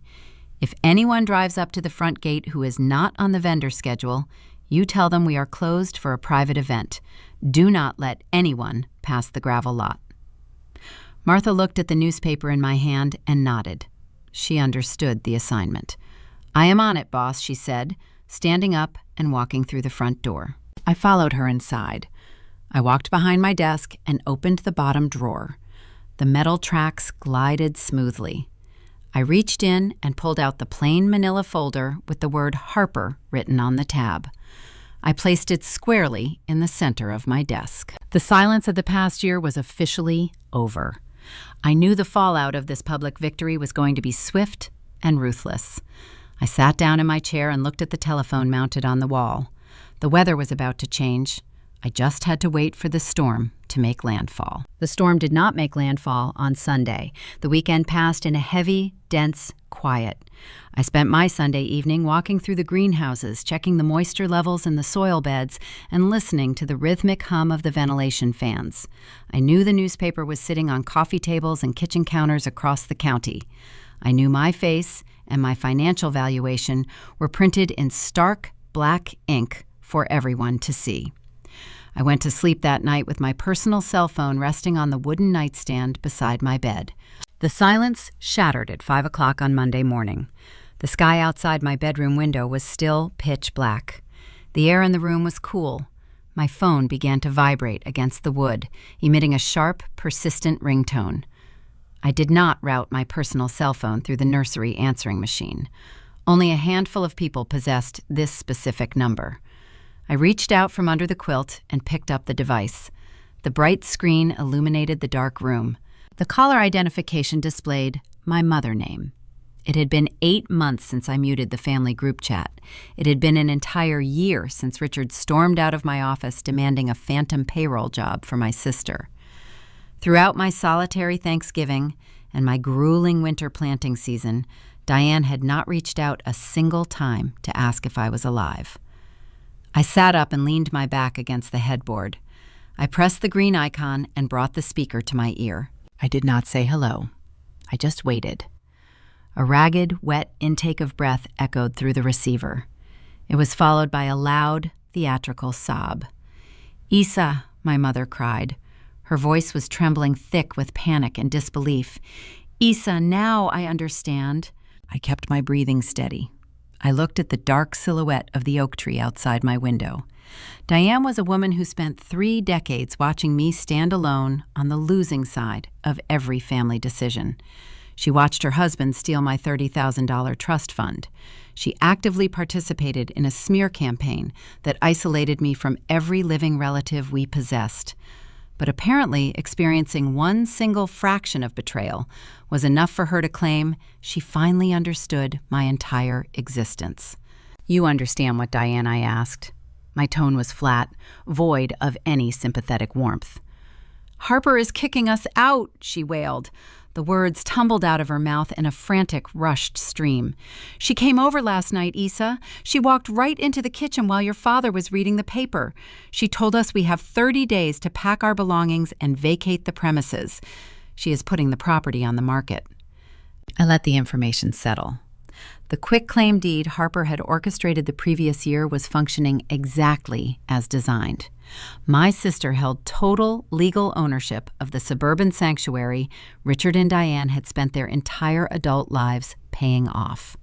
They handed her the keys to their survival, and she was changing the locks. "Why is she selling?" I asked. I knew Harper was drowning in debt from her failing retail boutique, but liquidating a house is a drastic final maneuver. "She met someone," Diane sobbed, her voice pitched higher, edging toward hysteria. "Some man she met downtown. He calls himself an entrepreneur. He has some idea for a technology startup, but he needs seed capital to get it off the ground. Harper wants to fund his venture. She is going to sell our home to finance a stranger. Your father tried to reason with her, but she threatened to call the police and have us removed as trespassers. The irony was staggering. Richard and Diane had stolen my legitimate seed capital to fund Harper. Now Harper was stealing their shelter to fund a man she barely knew. It was a perfect, uninterrupted cycle of financial parasitism. "We have nowhere to go, Issa," my mother continued, weeping loudly into the phone. "We are on a fixed income. We drained our savings to help her keep that boutique open. We took out that second mortgage to cover her inventory costs. If she sells this house, we will be out on the street." I sat in the dark bedroom listening to her cry. A younger version of myself would have felt a surge of adrenaline. I would have leaped out of bed, grabbed my keys, and driven straight to their house to confront Harper. I would have viewed this as my moment to play the hero, hoping my rescue mission would finally earn their unconditional love. But I was no longer that person. I was the woman who built an empire in the dirt. I recognized a trap when I saw one. Diane crying began to subside. The loud sobs tapered off into deliberate, calculated sniffles. The pivot was approaching. I could hear the gears shifting in her mind. "I saw the Sunday paper, Issa," she said. Her voice lost the ragged edge of panic and smoothed out into a familiar bargaining tone. "I saw the article about your city project. You secured a very large sum of money." The transition was seamless. She moved from heartbroken victim to real estate broker in the span of 3 seconds. I remained silent. I wanted her to speak her entire demand into the quiet air. "You have the municipal funds now," Diane reasoned. The panic in her voice was entirely replaced by a bright, desperate hope. "You can buy the property from your sister. You can pay her the asking price. That gives Harper the capital she needs for her new relationship, and then your father and I can stay in our home. We can be your tenants, Issa. It solves everything. Family helps family." I pulled the phone away from my ear for a moment. I stared at the illuminated screen, marveling at the sheer, unadulterated audacity radiating from the speaker. My mother had just been evicted by her favorite child. Harper was throwing her own parents out into the street to impress a boyfriend. Yet even in the face of this profound betrayal, Diane's primary instinct was to orchestrate a financial win for her abuser. She wanted me to use the money I earned through years of grueling physical labor to reward Harper for her cruelty. She wanted me to buy a house at a premium just to hand my sister a pile of cash so Harper would not have to experience the consequences of her own failed boutique. I brought the receiver back to my mouth. I scanned the memory of the entire 5-minute conversation. There was a glaring omission in her monologue. She did not say she was sorry. She did not apologize for the stolen trust fund. She did not apologize for the phantom operations manager demand. She did not express a single ounce of remorse for the vicious smear campaign she launched against my character. She did not acknowledge the pain she caused me. She just saw a bank account she could leverage. She did not call a daughter. She called an automated teller machine. "I am not buying Harper a lottery ticket, Mom," I said. My voice was quiet, cold, and definitive. It cut through the static on the line like a scalpel. Diane gasped. "Issa, you cannot do this. We are your parents. Where are we supposed to go?" "That sounds like a problem for your landlord," I replied. I pressed the red button on the screen. The call disconnected. I tossed the phone onto the mattress and swung my legs over the edge of the bed. The wooden floorboards were cold against my bare feet. I walked into the kitchen and turned on the coffee maker. The machine hissed and sputtered. I leaned against the granite counter and watched the dark liquid drip into the glass pot. The confrontation was over, but my analytical mind was already dissecting the details of my mother-frantic story. Something about the narrative Diane presented felt fundamentally incorrect. Harper was ruthless and entitled, but she was also incredibly impatient. Selling a house through traditional real estate channels takes time. You have to hire an agent, stage the property, list it on the market, host showings, negotiate offers, and wait 30 to 60 days for the buyer financing to clear. Harper needed cash for a new boyfriend, and she needed it immediately. Furthermore, Harper owned a property that carried a secondary lien. Richard and Diane had secured a second mortgage against that house before they signed the quitclaim deed over to her. When you sell a property, the bank requires all outstanding mortgages to be satisfied at the closing table before the seller receives a single dollar of profit. Harper Retail Boutique was a financial sinkhole. If the shop was failing and her suppliers were demanding payment, she would not have the cash flow to maintain those monthly second mortgage payments. I poured a cup of black coffee and walked into my home office. I booted up my laptop. The blue glow of the monitor cast long shadows across the walls. If Harper had stopped paying the bank would not patiently wait for her to list the property on the open market. Financial institutions do not care about tech startups or imported silk scarves. They care about their collateral. I opened the internet browser and navigated straight back to the Wyandotte County Property Records portal. The sun was just beginning to rise, casting a pale gray light through my office window. I needed to see the current legal status of my childhood home because I suspected my mother was crying over a threat that Harper did not even possess the power to execute. The golden child was playing a dangerous game of bluff, and I was about to look directly at her cards. The blue light of my computer monitor cast a pale glow across the surface of my desk. Outside my window, the eastern horizon remained an impenetrable dark gray. I sat in the quiet of my home office listening to the rhythmic hum of the central heating unit. I gripped my computer mouse and navigated through the clunky interface of the Wyandotte County Property Tax Portal. My mother had spun a compelling narrative of sudden heartbreak and eviction. But Diane operated strictly on emotion, and emotion is a notoriously unreliable narrator. I prefer documents. Paperwork does not cry, and paperwork does not lie. I typed my parents' suburban address into the search bar and pressed the Enter key. The system lagged for a few seconds before generating a chronological list of legal filings attached to the parcel of land. I scrolled down to the bottom of the page to review the historical foundation. I saw the original warranty deed from when Richard and Diane purchased the property 3 decades ago. I saw the satisfaction of mortgage document filed when they finally paid off their 30-year fixed loan. Moving upward, I located the home equity line of credit they secured to fund Harper initial retail inventory. Then I found the quitclaim deed from last year, transferring total ownership into my sister name. Everything up to that point matched the timeline I already knew. I scrolled higher, reaching the filings submitted within the last 6 months. There was a new entry. It was categorized under commercial liens. I clicked the blue hyperlink to open the scanned document. The image loaded onto my screen. It was a hard money promissory note. 4 months ago, Harper had leveraged her newly acquired title. She used the suburban house as collateral to secure a staggering short-term commercial loan from a private predatory lender. Traditional banks require proof of income and viable business plans. Hard money lenders only care about the equity in the dirt. Harper had bypassed the traditional banking system entirely. She borrowed an exorbitant sum of cash at a punishing interest rate to keep her failing boutique afloat for a few more months.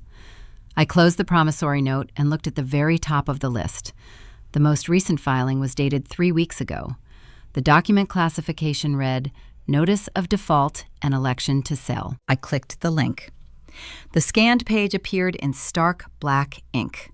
The legal language was unambiguous and final. Harper had defaulted on the hard money loan. She had missed consecutive payments, and the private lender was executing their legal right to reclaim their collateral. The property was scheduled to be liquidated at a public county foreclosure auction in exactly 21 days. I leaned back in my office chair. I stared at the dark text on the glowing screen. Harper was not kicking our parents out to fund a new boyfriend technology startup. There was no tech entrepreneur. There was no sudden romance. The entire story was a fabricated dramatic script written by my sister and fed directly to my mother. Harper knew she had lost the house.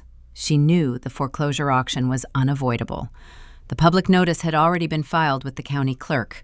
It was only a matter of time before Richard and Diane checked the mail and found the legal summons taped to their front door.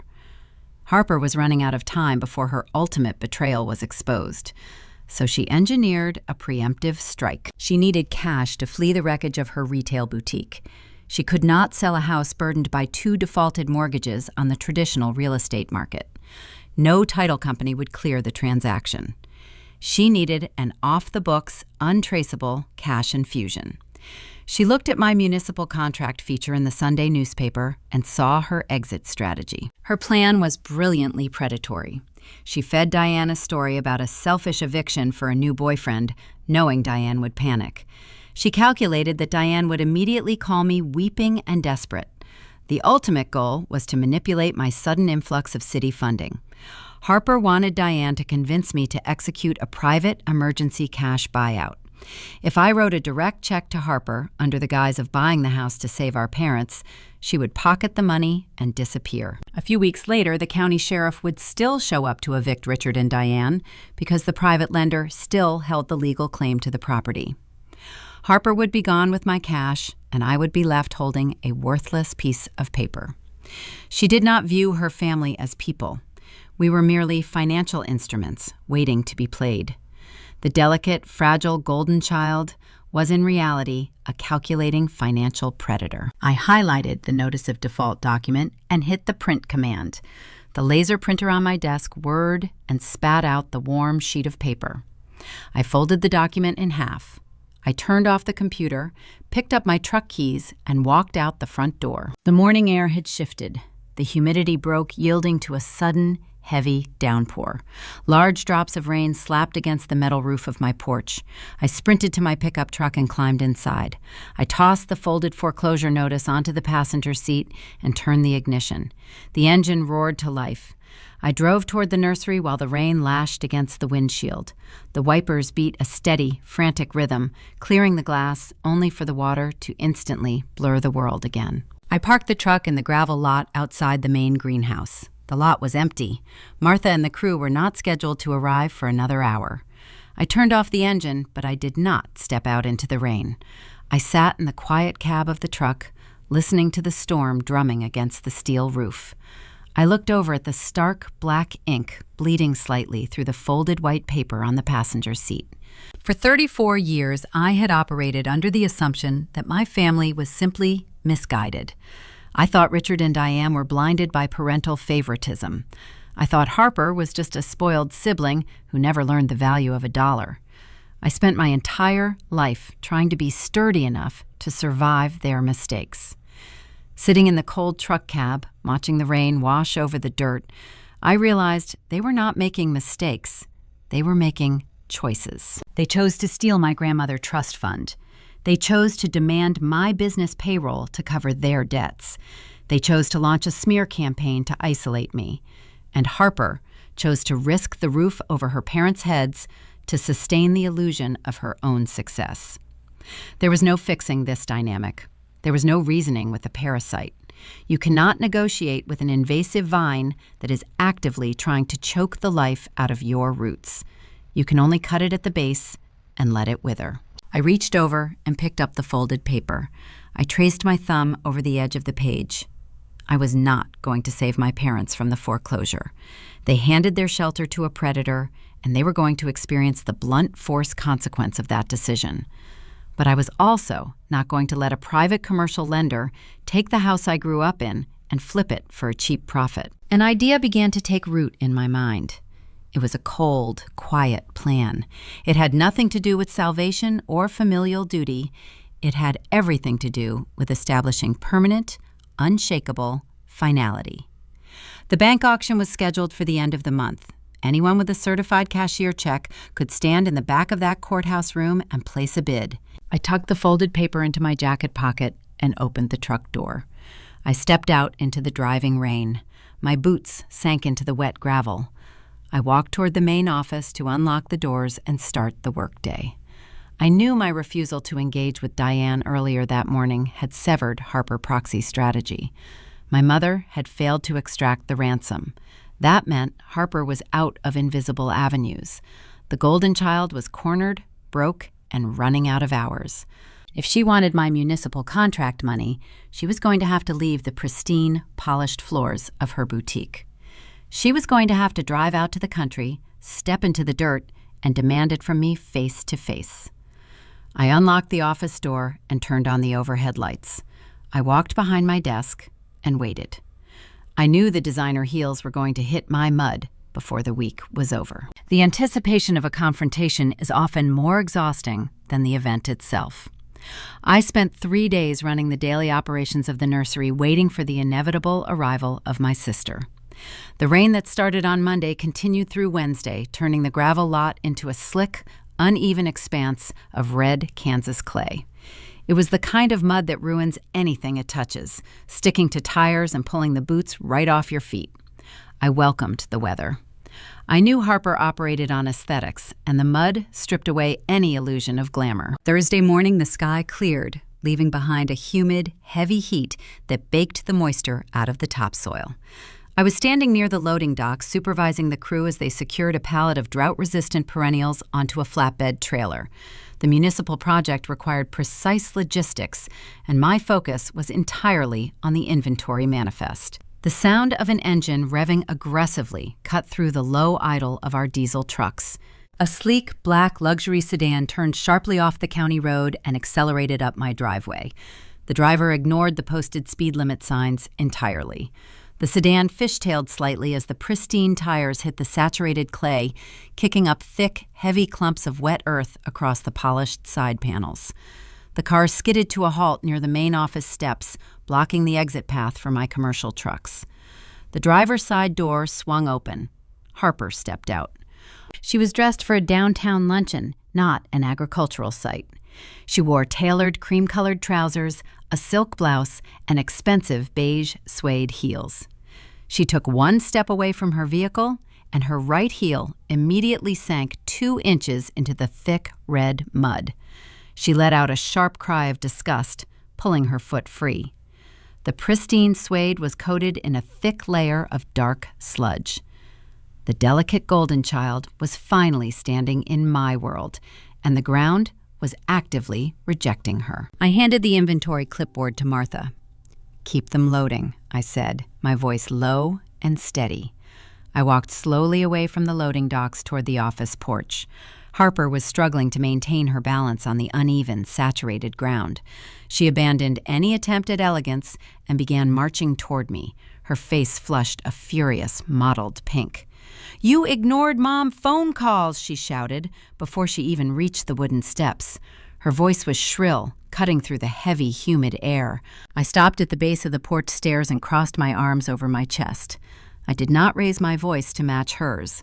I spoke in the calm, measured tone one uses with a panicked animal. "I ignored an extortion attempt, Harper," I replied. "There is a difference." She reached the bottom of the steps. She was breathing heavily. Her tailored trousers were splattered with mud up to her knees. The visual contrast between us was stark. I was wearing denim work pants and steel-toed boots covered in dirt from honest labor. She was wearing a ruined costume bought with stolen money. "You are a monster," she hissed, pointing a manicured finger at my chest. "Mom is a wreck.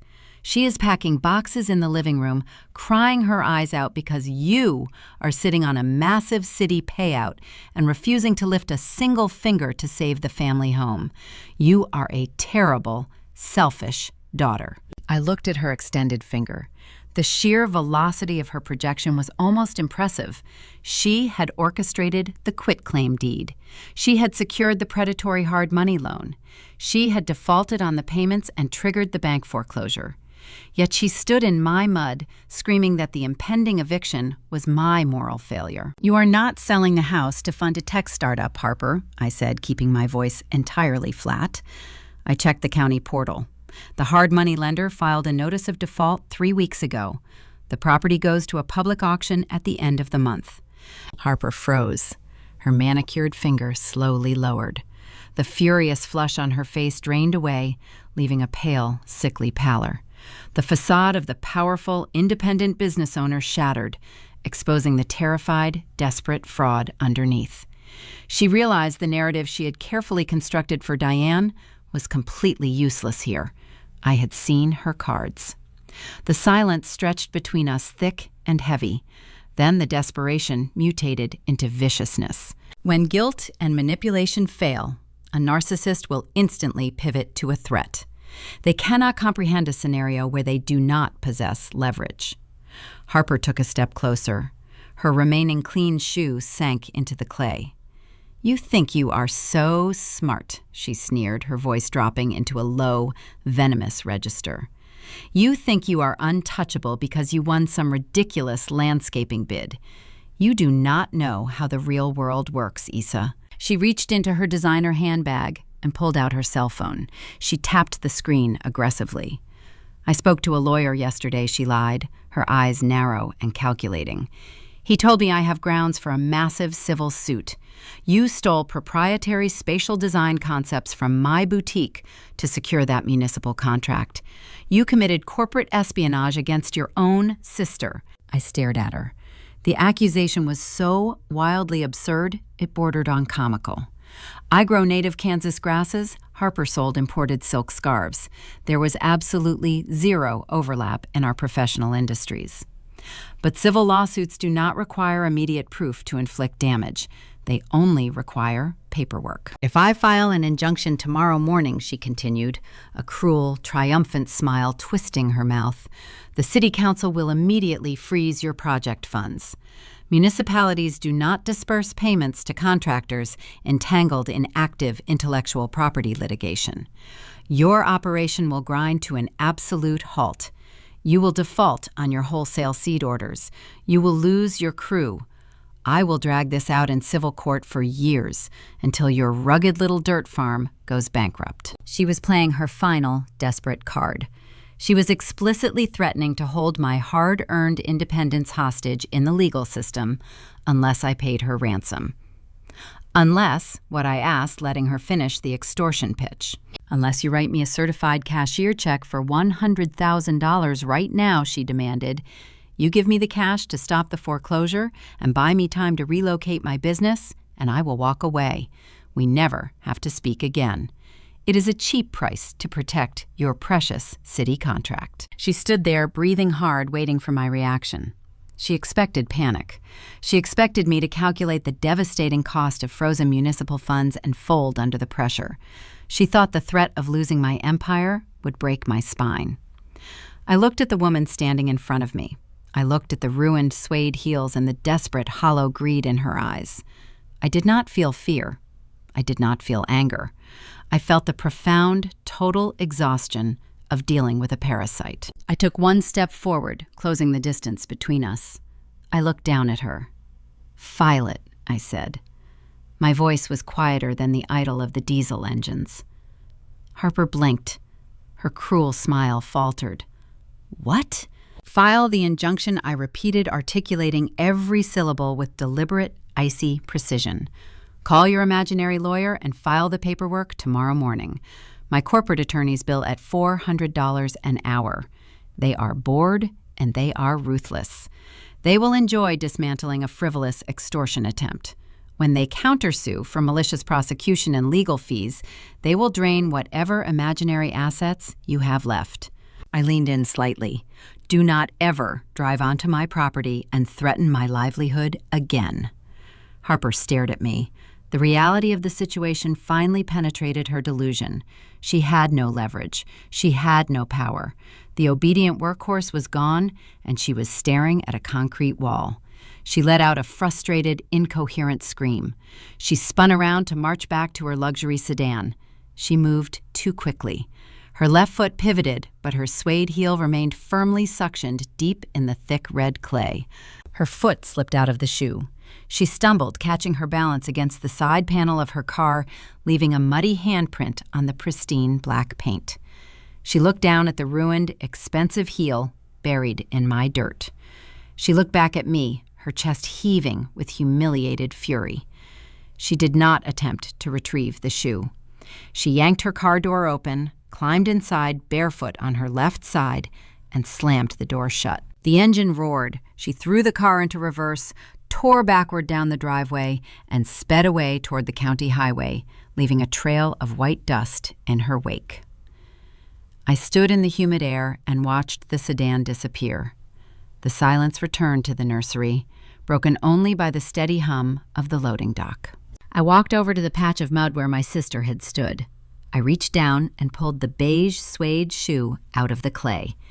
It was heavy, covered in thick red sludge.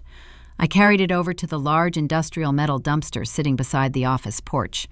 I tossed the shoe over the rim. It hit the bottom with a dull thud. The extortion attempt had failed. Harper was officially out of options. She could not stop the impending bank foreclosure. The date was locked on the calendar, and the private lender was coming for the deed. The stage was set for the final act. I turned around and walked back to the loading dock. I had a municipal project to run and a cashier check to secure. The courthouse auction was only a few weeks away, and I was preparing to make the quietest, most devastating purchase of my life. The countdown to a financial execution is remarkably quiet. After Harper left her ruined designer shoe in my industrial dumpster, I heard absolutely nothing from my family. The desperate phone calls ceased. The hysterical voicemails from Diane stopped. The silence indicated that the reality of the impending foreclosure had finally paralyzed them. They were waiting for the inevitable blow, holding their breath in a house they no longer owned. I continued to run my nursery with methodical precision.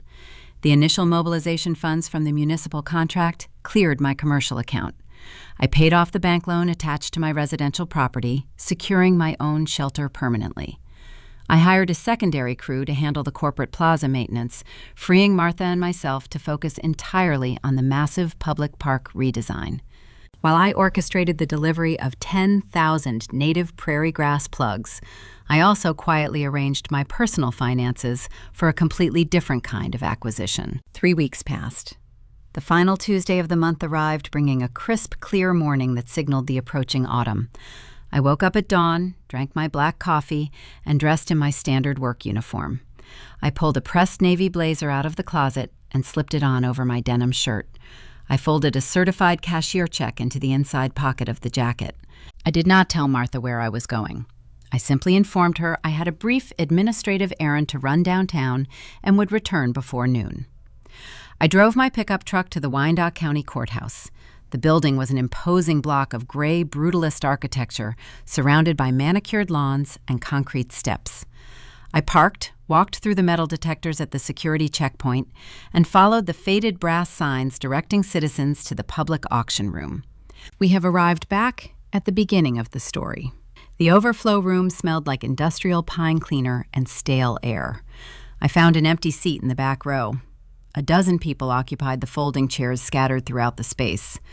Most of them were corporate real estate flippers, wearing cheap suits and scrolling through property spreadsheets on their smartphones. They were predators, waiting to harvest the misfortune of others. At the front of the room, a weary-looking auctioneer leaned over a folding table. He began reading off property addresses, parcel numbers, and the outstanding debt balances attached to each location. His voice was a flat, rapid-fire drone, devoid of any emotional inflection. To him, this was just a bureaucratic process. To the people losing their homes, it was the end of their world. He moved methodically down his printed list. After 20 minutes, he cleared his throat and announced the next parcel. He read the address of the suburban house on Elm Street. He stated the total outstanding balance of the hard money loan Harper had defaulted on. I sat still in the back row, my hands resting quietly in my lap. 2 men in the second row, sitting shoulder to shoulder, raised their numbered bidding paddles simultaneously. They represented a local property management conglomerate known for purchasing distressed homes, applying cheap cosmetic renovations, and renting them out at exorbitant rates. The auctioneer acknowledged their opening bid. He called out the next required increment. I raised my paddle. The men in the second row turned their heads slightly, glancing over their shoulders to see who had entered the fray.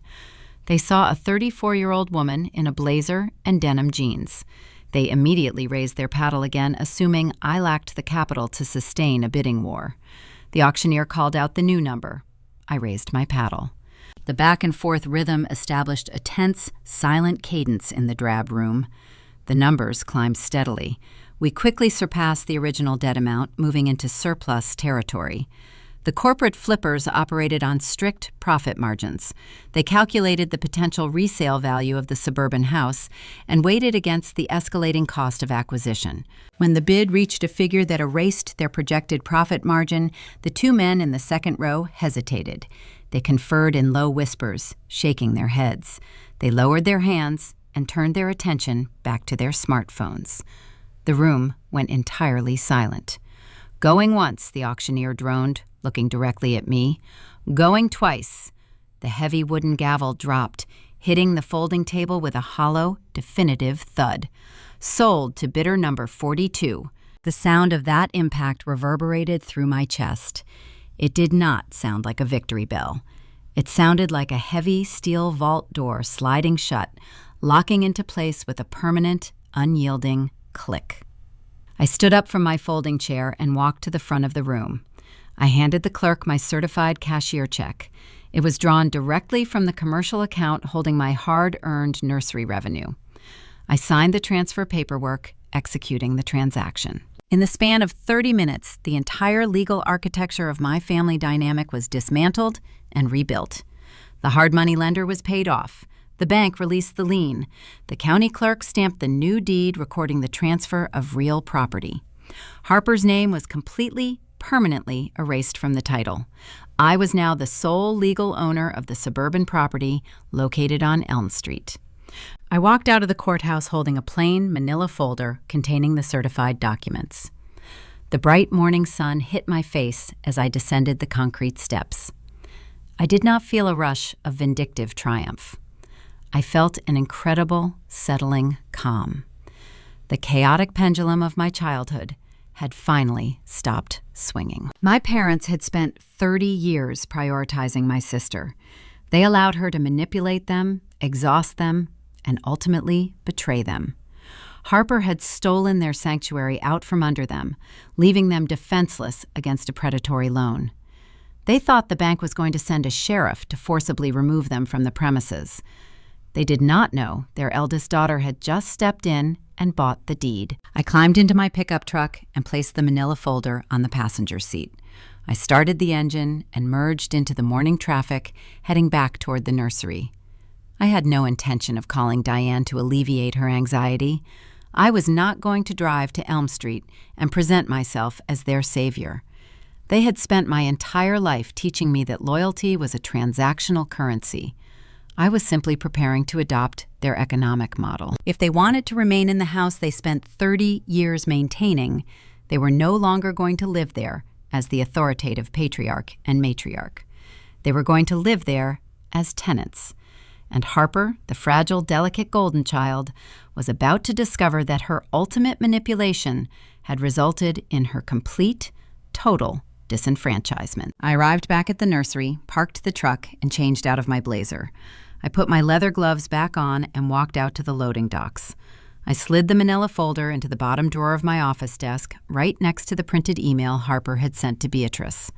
I let the clock tick. The annual Kansas Growers Banquet was scheduled for the upcoming weekend. It was a massive industry event where local agricultural and commercial landscaping businesses gathered to network and receive regional awards. The City Council had nominated my nursery for a sustainability commendation based on the municipal park project. It was supposed to be a night of professional celebration surrounded by my peers and my loyal crew. But I knew my family. I knew their absolute refusal to accept a loss quietly. Harper would inevitably discover that the property had been sold at auction to an anonymous corporate entity. She would realize her extortion window had closed. The panic would drive them to execute a desperate public maneuver. They were going to orchestrate a spectacle. They were going to try and humiliate me in front of the mayor, my clients, and my colleagues, hoping the social pressure would force me to write a blank check to save them from eviction. I closed the bottom drawer of my desk. The trap was fully set. I just needed them to walk into the banquet hall, and spring the mechanism themselves. The Kansas Growers Banquet is the premier event of the agricultural and commercial landscaping season. It is held annually in the Grand Ballroom of the Municipal Convention Center downtown. The space is decorated with elaborate floral arrangements, and the tables are draped in heavy white linen. The guest list reads like a roster of the regional elite. Local politicians, commercial developers, wealthy private estate owners, and industry leaders gather to network and distribute commendations. I arrived on Saturday evening wearing a tailored dark green dress that I rarely had an excuse to pull out of the closet. I did not attend alone. I purchased a full table near the front of the stage. Martha sat to my right, looking slightly uncomfortable, but undeniably proud in a sharp black pantsuit. My entire senior crew occupied the remaining seats. We were there to celebrate the monumental municipal contract that had secured our collective livelihood for the next decade. The atmosphere was vibrant and loud. Waiters circulated through the room carrying silver trays of hors d'oeuvres and crystal glasses of champagne. A jazz quartet played softly on the main stage, providing a sophisticated backdrop to the heavy hum of professional conversation. I was standing near the edge of the dance floor during the opening cocktail hour. I held a glass of iced water, talking with Beatrice, my wealthy private client, and the city mayor who had championed my sustainable park proposal. The mayor was actively praising the deep root structure of my bur oak saplings when a sudden, sharp commotion rippled through the crowd near the main entrance doors. I turned my head. My mother, Diane, was marching through the ballroom. She was flanked by Richard and Harper. They were not dressed for a celebration. They wore the frantic, disheveled uniform of a fabricated crisis. Diane had weaponized an old connection from her brief tenure volunteering for the Chamber of Commerce 15 years ago to bypass the security check and purchase a late admission ticket. They had successfully infiltrated an exclusive industry event for one specific purpose. They had come to orchestrate a public execution of my character. Diane spotted me standing with the mayor. She did not hesitate.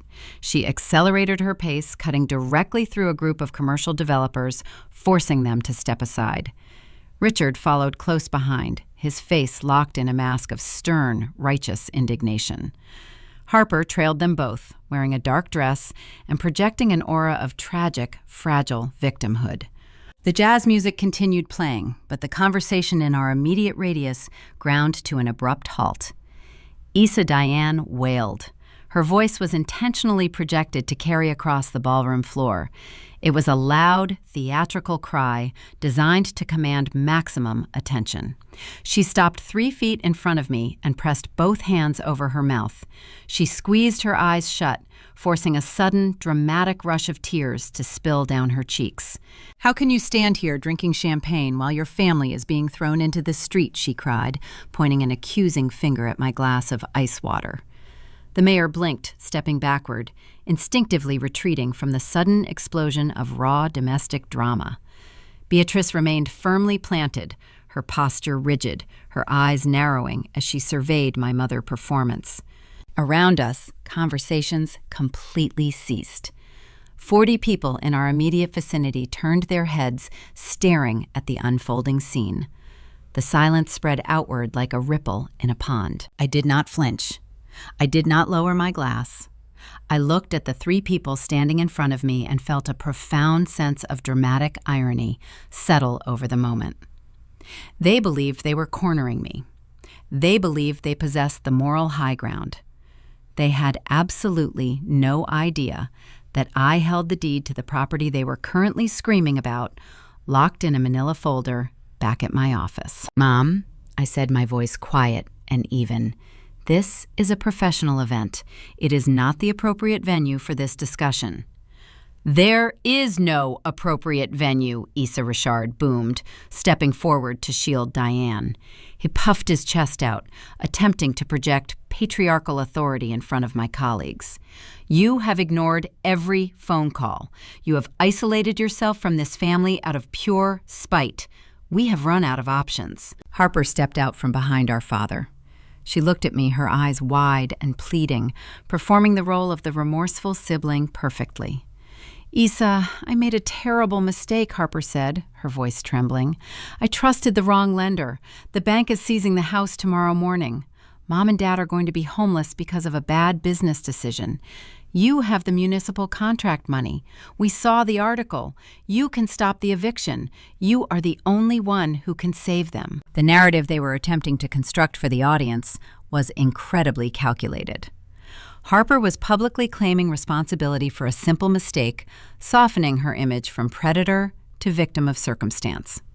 Richard and Diane were playing the tragic collateral damage, and I, the wealthy, successful businesswoman, was being framed as the cold, heartless villain, refusing to deploy my vast resources to prevent my elderly parents from sleeping on the sidewalk. They were utilizing the ultimate weapon in a manipulator arsenal. They were deploying social shame. They calculated that the sheer embarrassment of a public family scandal in front of the mayor and my wealthiest clients would force me to capitulate. They expected me to panic, pull out a checkbook, and promise to transfer whatever funds were necessary just to make the screaming stop and salvage my professional reputation. Diane dropped her hands from her face and looked directly at the mayor. "She refuses to help her own flesh and blood," Diane sobbed, ensuring her voice reached the back tables. "She won this massive city contract, and now she thinks she is too important to care about the people who raised her. Her own sister is begging for forgiveness, and Issa will not even lift a single finger." The ballroom was entirely silent.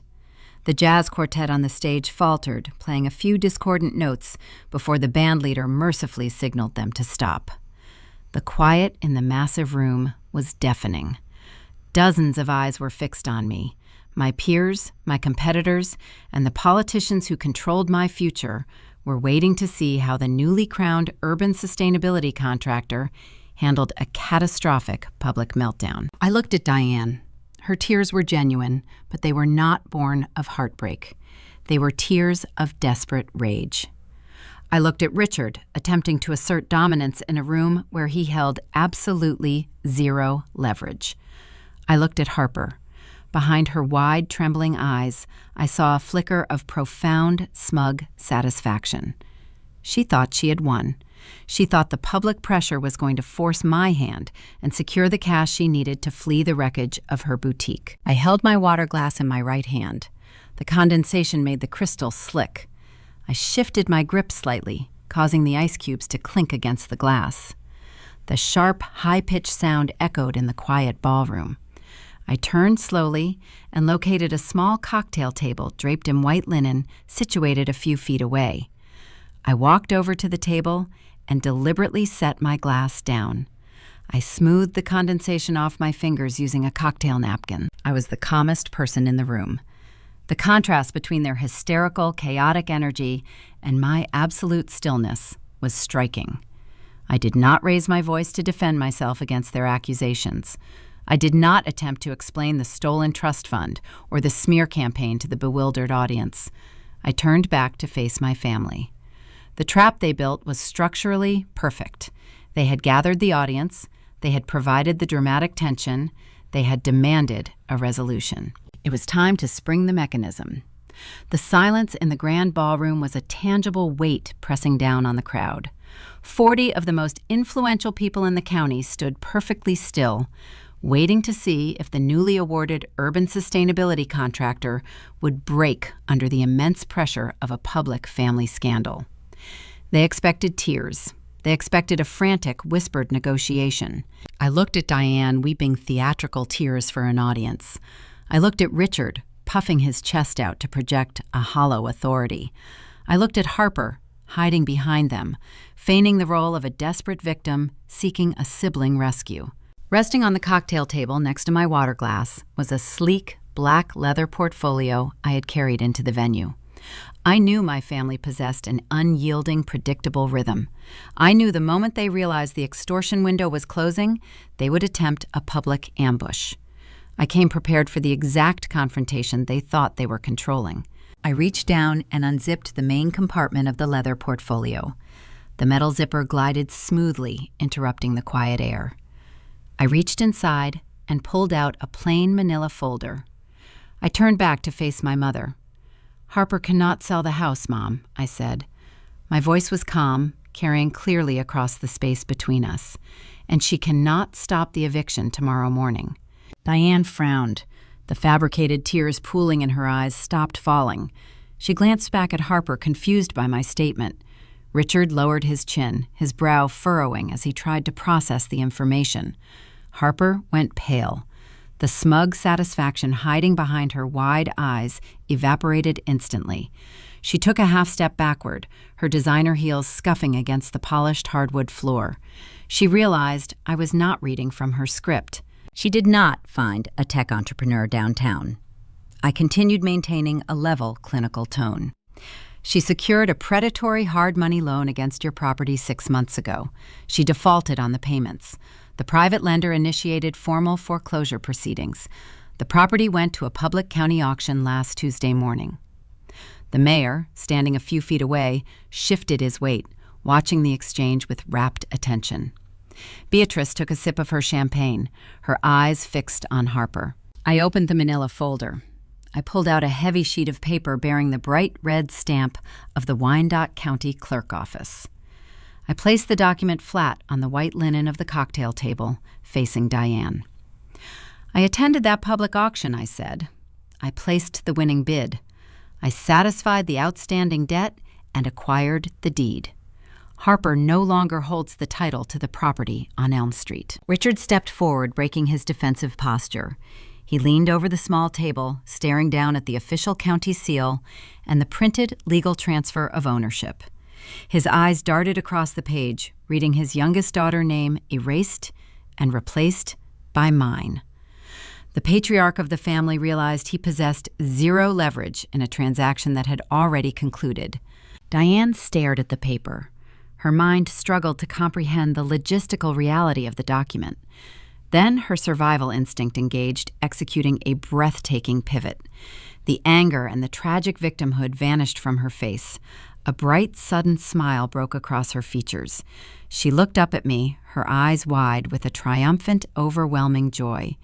"You bought it," she gasped, pressing her hands to her chest. "Isa, you bought the house for us.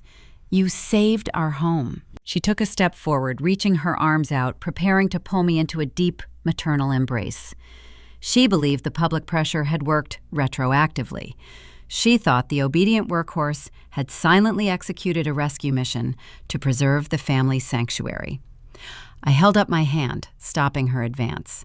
The air between us dropped 10 degrees. "No, Mom," I said, my voice lacking any trace of warmth. "I purchased an investment property." Diane froze. Her arms hung suspended in the air, the bright smile fractured. I reached back into the manila folder and pulled out a secondary stack of paper, stapled together at the top corner. It was a standard residential lease agreement drafted by my corporate attorneys. I set the contract on the table, right next to the certified deed. Then I reached into the pocket of my dark green dress. I pulled out a thick, heavy, inked red marker. It was the exact same marker I used to cross their names off my emergency contact sheet 18 months ago. I popped the plastic cap off. The sharp, pungent smell of the chemical ink drifted up, mingling with the scent of the ballroom floral arrangements. "You do not own the property," I explained, holding the red marker over the printed contract. "You are currently occupying a residence owned by my commercial holding company. I have drafted a lease agreement reflecting the current regional market rent for a 3-bedroom suburban house." Richard's face turned a mottled, furious red.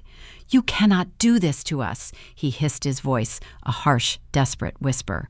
"We are your parents. We lived in that house for 30 years. "You lived in a house you gave to Harper," I corrected him without looking up from the paper.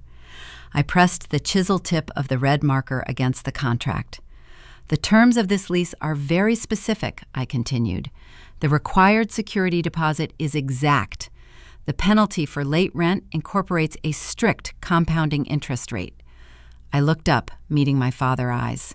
"The mathematical formula mirrors the exact terms of the $30,000 trust fund you liquidated without my consent," I said. "You stole my business capital to fund her vanity.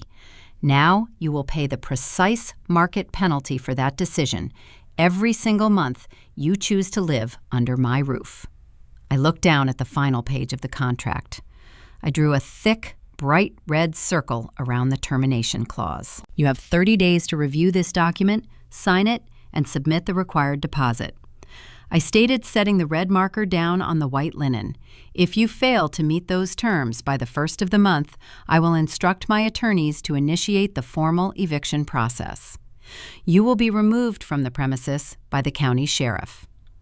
The silence that followed was total and absolute. I had mapped the exact boundaries of their consequences in front of the most powerful people in their city. There was no shadow left for them to hide in. There was no twisted narrative Diane could spin to the extended family tomorrow morning. The truth was sitting on a cocktail table authenticated by a county seal and a red circle. Harper finally snapped. The realization that she had lost the house, lost her leverage, and lost her golden status broke her fragile facade. She let out a shrill, incoherent scream. She lunged forward, sweeping her arm across the cocktail table. She knocked the glass of ice water onto the floor. The crystal shattered, sending water and ice cubes skittering across the hardwood. She grabbed the lease agreement and tore the pages in half, throwing the shredded paper into the air. "You planned this!" she shrieked, her face distorted with rage.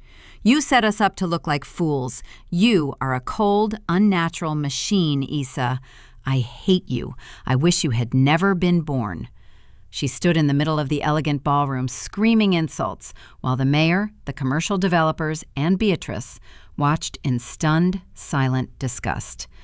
Harper was thrashing against the consequences of her own actions, broadcasting her toxic entitlement to the entire industry. I did not flinch when the glass shattered. I did not raise my voice to argue with a screaming adult throwing a temper tantrum. I looked at Martha standing a few feet away. She gave me a single brief nod. I turned my back on my family. I did not say goodbye. I did not offer a final piece of advice. I walked away from the cocktail table, leaving the shredded contract and the red marker resting among the spilled ice. My heels clicked against the hardwood floor in a steady, measured rhythm. The crowd parted silently, creating a clear, wide path toward the exit. I walked past the jazz quartet, past the catering staff, and pushed through the heavy brass doors of the convention center. Martha followed me out. We stepped onto the concrete sidewalk. The autumn night air was incredibly cool and crisp. The heavy humidity of the summer had finally broken. The city street was quiet, illuminated by the soft yellow glow of the street lamps. We walked toward the parking garage in silence. I breathed in the cold night air, filling my lungs to the very bottom. My hands were clean. My business belonged entirely to me. I had stopped carrying the weight of people who refused to walk on their own. The endless, exhausting audition for their love was officially over. I traded the chaos of their conditional affection for the honest, reliable yield of the dirt. And as I walked through the quiet city night, holding the keys to my own empire, I realized the trade was the best investment I had ever made.